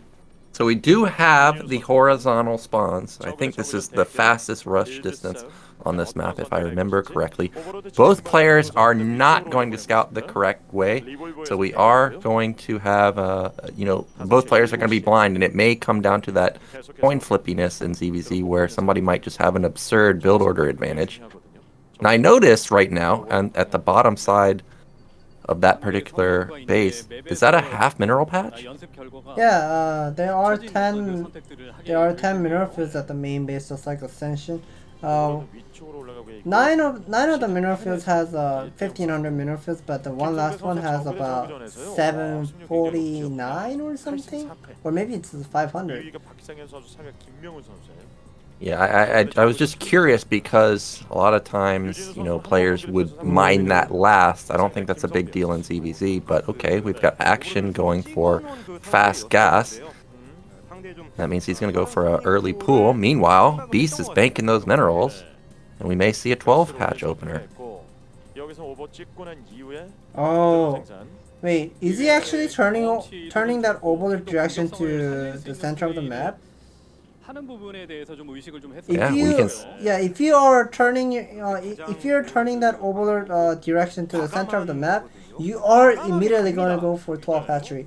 I have heard about this the ovular direction thing of how it works in ZVZ. Like let's say if it was like a 4-player map where the ovular always sends to opponents natural all the time. So if that's the case, Beast could have seen that ovular at the middle of the map at the 9 o'clock side, because Action also could have sent that ovular towards the 7 o'clock side too. So if they don't get to see that ovular in the middle of the map, then Beast is going to be turning that ovular direction all the way to the center of the map and get to see if cross spawn 9 pool is coming or whatnot.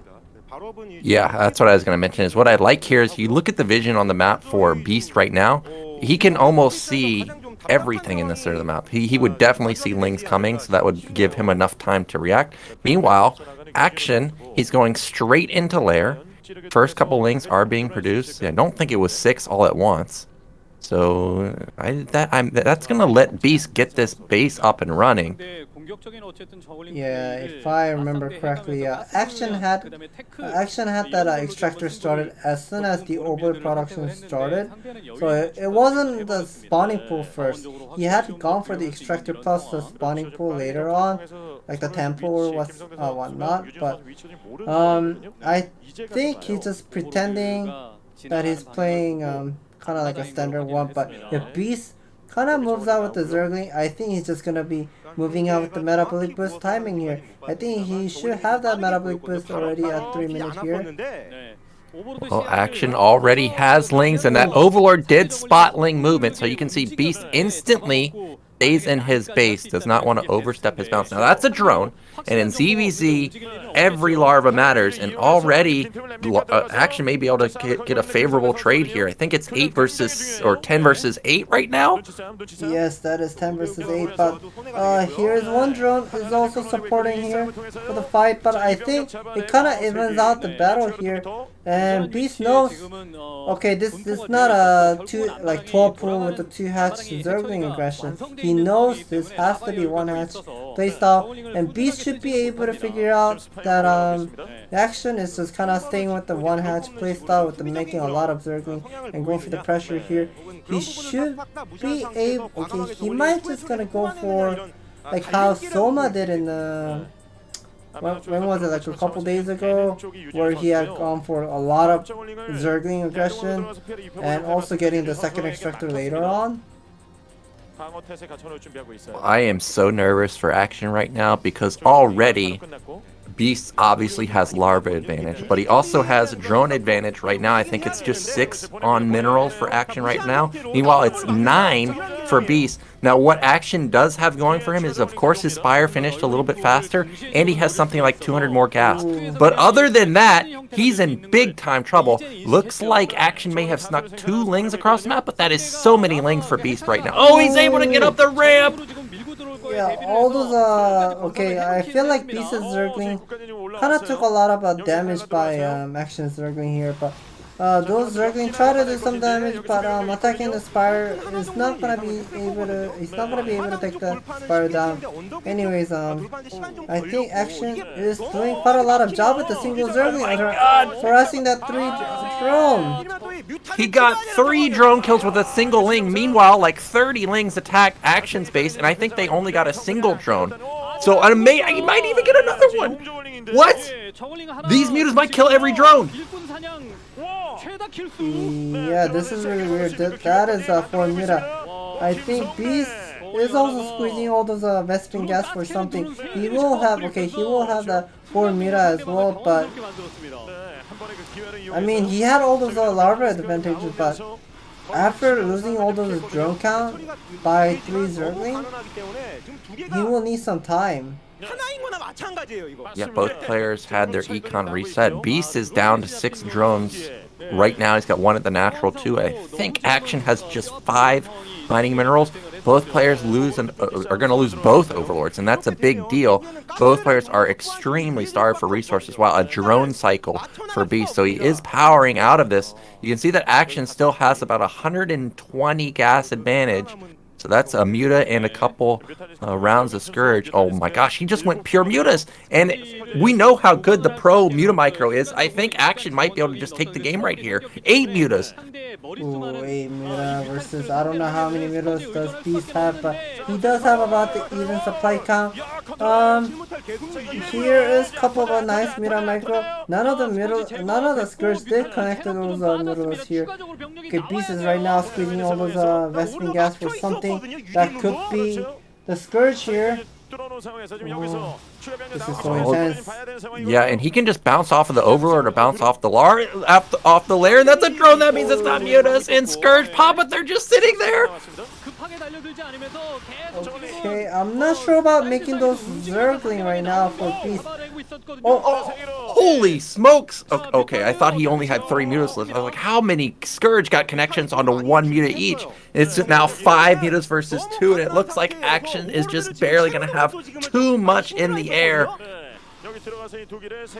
I think it's just nice to make those 6 Zergling out on the map, because if those mutalists leave Action's main base, okay, this is something interesting right now we are seeing from BC. He decided to make this Evolution Chamber plus the Creek Colony. He does have a couple of Scourge to buy some time, but plus those 6 Zergling gonna go for the counterattack. And if Action does not pay attention to his mutalists, okay, he's not paying attention. Yeah, like that. He's losing the drone and losing the muta at the same time.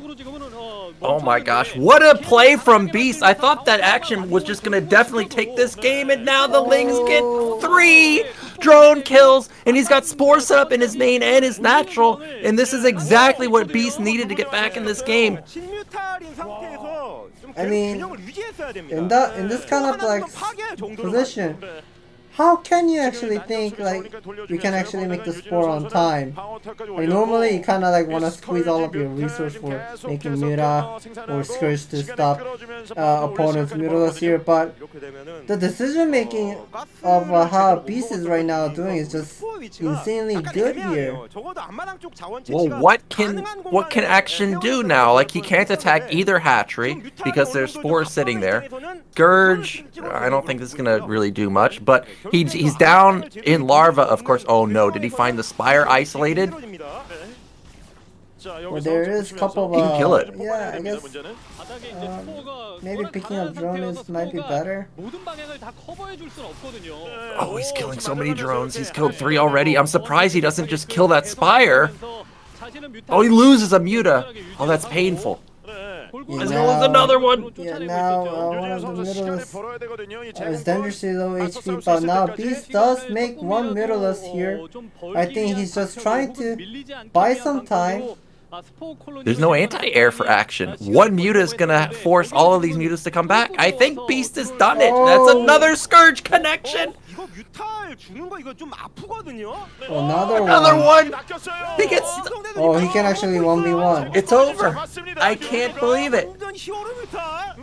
Action is so good these days, but he's gonna be eliminated in the round of 24. Beast with an incredible comeback here. Like you said, how on earth do you think you're going to get an evolution chamber and Spores up? Yet he's able to do it. Yeah, I don't know what Action can be doing in this kind of play, but only a single Mutalisk that has dangerously low HP, and Beast is just pretty much squeezing all those money for more of a Zerglin count, and he knows what should be coming next. Well, I guess it's not over just yet. We have to look at the econ for Beast. Okay, yeah, he has more drones. He has another drone at his natural. He has more larva. There's no air advantage anymore for Shin, so it's just a matter of time. The Muta even gets saved. Yeah, is he gonna try and sunken push? I don't think it's gonna be working well. We see another Crit Colony going to be built. That's just like 2 groups of Zerglings sitting at the natural. Okay, that is a hatchery. Okay, what's Action doing? I mean, that's a drone going up to top middle. Is it a miss rally? I'm not sure. That could be the miss rally. When I saw it moving up there, I thought, okay, maybe he's going to try and hide a base, but obviously now he doesn't have the money. He just taps out. Oh, and when this group started, I talked about how I thought Action was going to go very far. I guess I jinxed him, and he's eliminated. I think Action is kind of frustrated here, you know, from we can see from his webcam. He's just kind of smiling. He's just very. It kind of looks like he's smiling, but if you try to understand of his feeling, he's just kind of frustrated and he just kind of has nothing to say about this today's match. And yeah, Action just got knocked out. 0 wins, 2 losses. He's a tier 1 Zerg. Tier 1 Zerg of this. What is it, round of 24? Yeah, it's just the curse of tier 1 this time around. I am shocked. I thought for sure when he had the 8 mutas versus 5, that's it. But this is going to set up an interesting final match of the day. It's going to be Leta versus Beast. So don't go anywhere. We're going to find out who's going to move out in 2nd place.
last match of the days, guys. It's going to be Leta versus Beast. We see that Largo and Polypoid got vetoed. That means that we're going to be going into good night. Earlier today, we saw Leta play pretty solid TVZ, I have to say. It was interesting from the opener to the mid game. Caught action completely off guard. You know Beast saw that game, and if you're Beast watching that game, what do you think he's thinking going into this particular match? As a Leta's perspective? Or from Beast's perspective, because he's the one that's got to counter Leta's moves. Oh yeah, he might have a lot of thinking going on, but I think since he's a tier 4, no, he's not a tier 4, he's the tier 3 player, and he has the least career compared to the other players today. I think he can just take some risk against Leta, like going for 12 hatchery, even if he goes for 8 racks into 8 refinery once again. I think it still be doable for him because it's a 4-player map. Leta will have some guessing game if he ever wants to do something like a different strategy compared to the standard one. And we can see the rush distance, it seems very far, 31 for the horizontal and 32 seconds for vertical matchup, and cross spawn is 40 seconds. That's really far. Yeah, that is extremely far, and we do see that there is that high ground in the middle, so we may see something crazy like the 8 racks or 8 factory. So it looks like our players are ready. Let's get into our final game of the day, see if Leta can make another big upset here, or if Beast can get redemption for his fallen Zerg fellow in action. Yeah, I guess Leta is kind of giving some massage to his hands and his wrist before he goes into his game, because I know Leta told to his fans on his stream his wrist is kind of hurting so much when he plays too much StarCraft. But he gotta prepare for today's game. This is his 3rd game. For the final match, Leta versus Beast will be starting soon.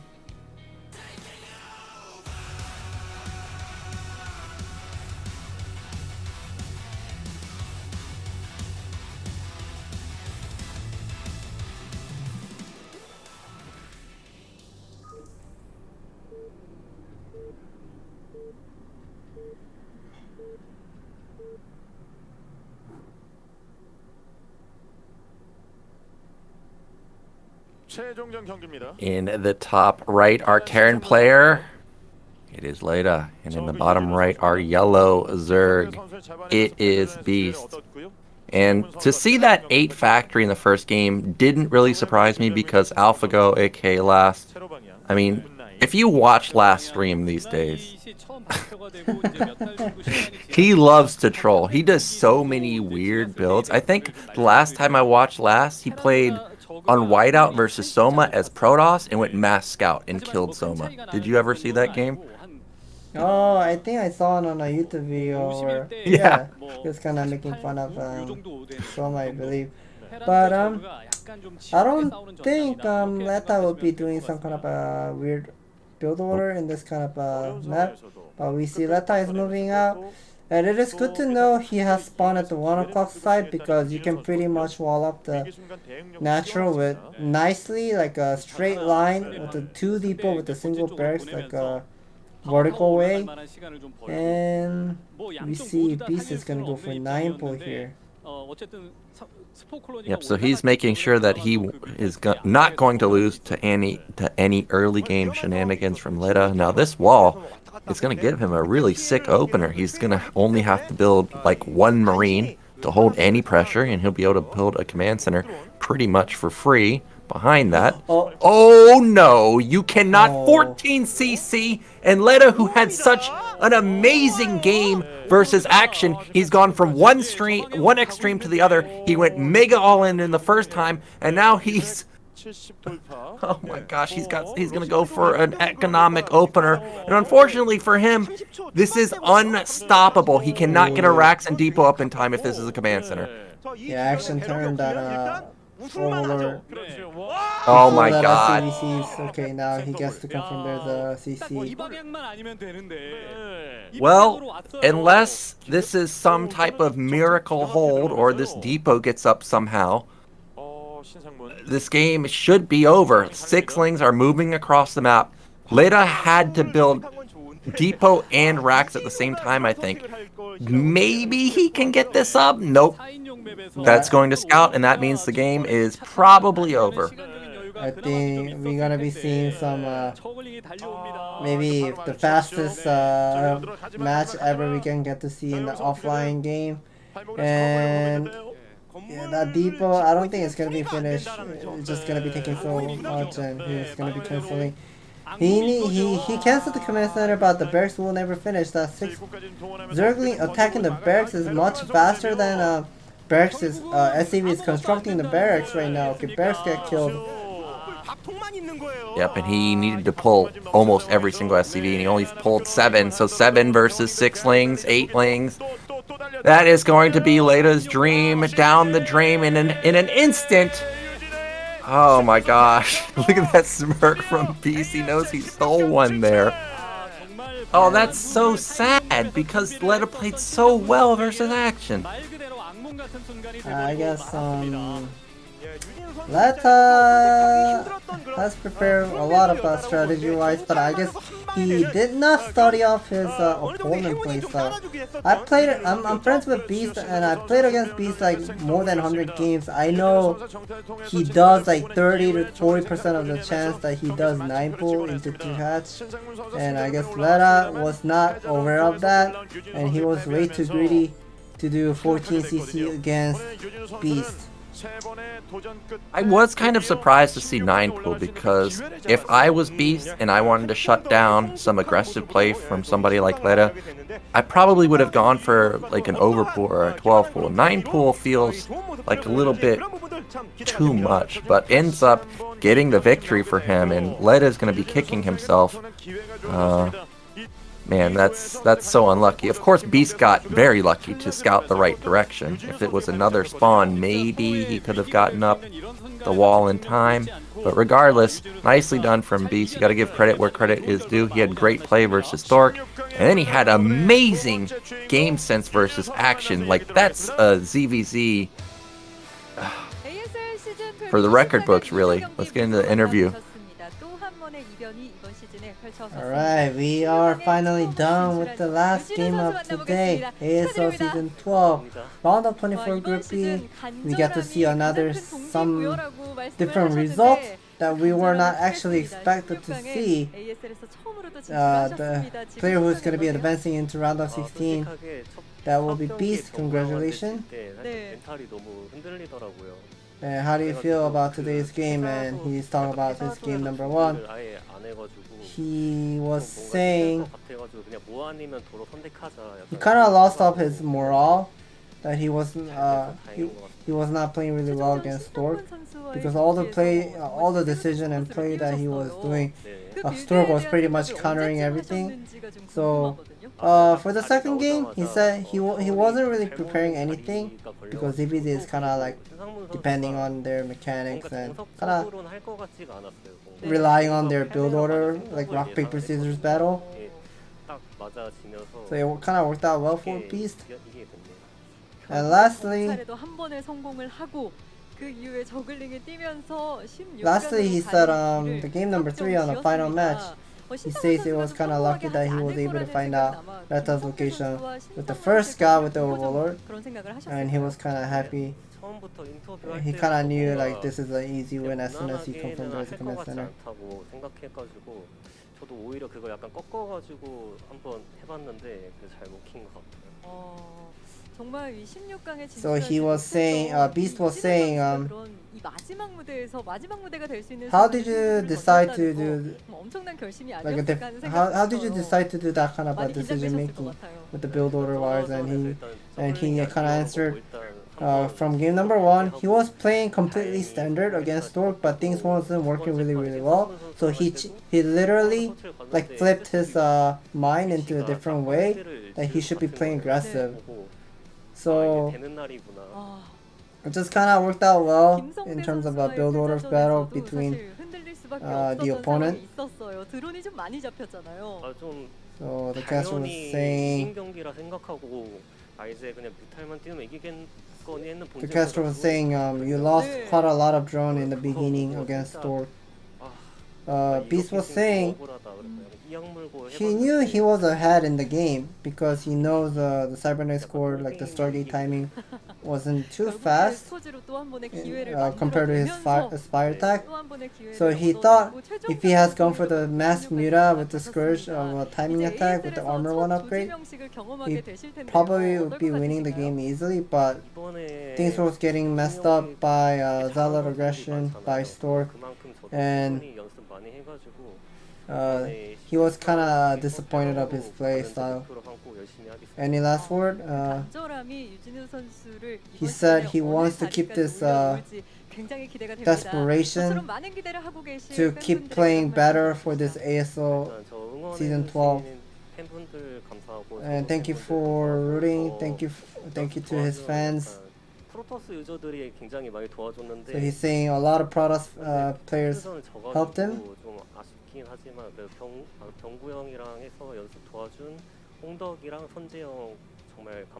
So Beast is saying thank you to Ruin and Motive, even though he lost against Stork in game number 1. So he was pretty much saying thank you for everyone. Thank you for the practicing for his ASL games, practice partners, and so on. Thank you for the interview. We are getting a look at the results for today. Leta taking a surprise win for me versus Action. Then Stork taking down Beast. Stork taking down Leta, so he makes it out in first. Then Beast taking out Action, eliminating him from the ASL in one of the most wild ZVZs I've seen in a long time. And then, of course, we all just saw Beast win with a 9-pull versus a 14cc. And that gives Zerg the lead in the race distribution. 6 for the Zerg squad, 5 for Protoss, and 3 just for Terran. And there's only one group left, Scan. We've got to get some Terrans out. Yeah, I think we need to see some more of Terran players like coming into this round of 16 in order to balance out the race distribution. Well, if you wanted a group that says, if you wanted a strong Terran group, this is the group because it's Light and Royal representing the Terran race. They're going to be going up against Ruin and Shine. I think both of them are pretty much favorites in their respective matchups. Light, remember, he lost to Royal last season, so he definitely wants to get revenge versus him in particular. What are your thoughts on Group F tomorrow? Or not tomorrow, Tuesday? I'm kind of not sure because we have seen Sharp, the tier 1 Terran player, getting knocked out by tier 4 player Noob. Not Noob as like a noob player. I'm talking about the Noob as a professional player here. He did a 12 Nexus and I mean Sharp really couldn't do anything against it. And I know Ruin is one of the Protoss players who has a really fast APM. He likes to play a lot of aggressive playstyle with the probe and kind of ruin Terran's rhythm of the game. I wonder what kind of a build order he's going to be prepared for game number 1 against White. Yeah, we know that the Protoss players do like those 12 Nexus builds these days. Super punishing. When I saw Ruin, I instantly thought of Artosis versus Ruin on Ringing Bloom. That's on YouTube. You guys should check that out if you haven't seen that. But yeah, tomorrow or Tuesday should be great. Shine, he's one of those aggressive Zergs too. He's always dangerous. He could make an upset here like what we just saw Beast and Leta do today. Just kind of listening to the casters right now.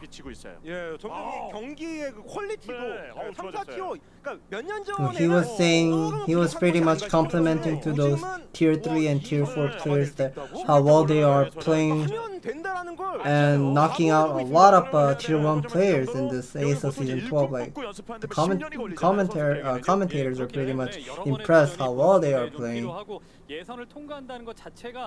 Yeah, even though Leta got eliminated today, he was quite impressive, like I said in the first game. Second, the game versus Stork, not exactly the most optimized build, and then of course we didn't get to see what he had planned for the last game. But yeah, it seems like every single group has had upsets. I don't think we've had a group where it's just gone as expected. I saw in the Team Liquid thread somebody mentioned that their predictions are down the drain with this group when Action got knocked out. But yeah, I am so sad for Action because he's so beast these days, man. He's so incredible. And it just seems like he doesn't have any luck in ASL. But I am excited for Tuesday because Light for a long time, other than Flash, has been my favorite Terran. And Royal, last season, looked really, really good. So I expect to see good things from him too. I'm kind of excited to see what kind of different optimization Royal will be doing against Zerg. Like I know he has done like kind of like a slow +1 attack by getting the super fast factory against the Zerg sometimes and get the Valkyrie out on time. Oh, so he likes to go for Valkyrie play these days versus Zerg? Not really, but he has done it in the past. Like he has done kind of like a different strategy compared to the actual standard ones. Sometimes he likes to go super fast battle cruisers as well. Like you know how Rush and Light, they don't, like let's say they made first 2 vessels with the double starport, and Rush and Light, they would immediately make like 4 or 6 drops, and then constantly going to go for the drop and harass the opponent. But like Royal, his is somewhat different than Light and Rush. He likes to make more vessels or sometimes even go for the battle cruisers. Oh, I guess they're wrapping it up. Yeah, well, we'll look to see what Royal brings to the table on Tuesday. That's when the next series is going to be. So don't go.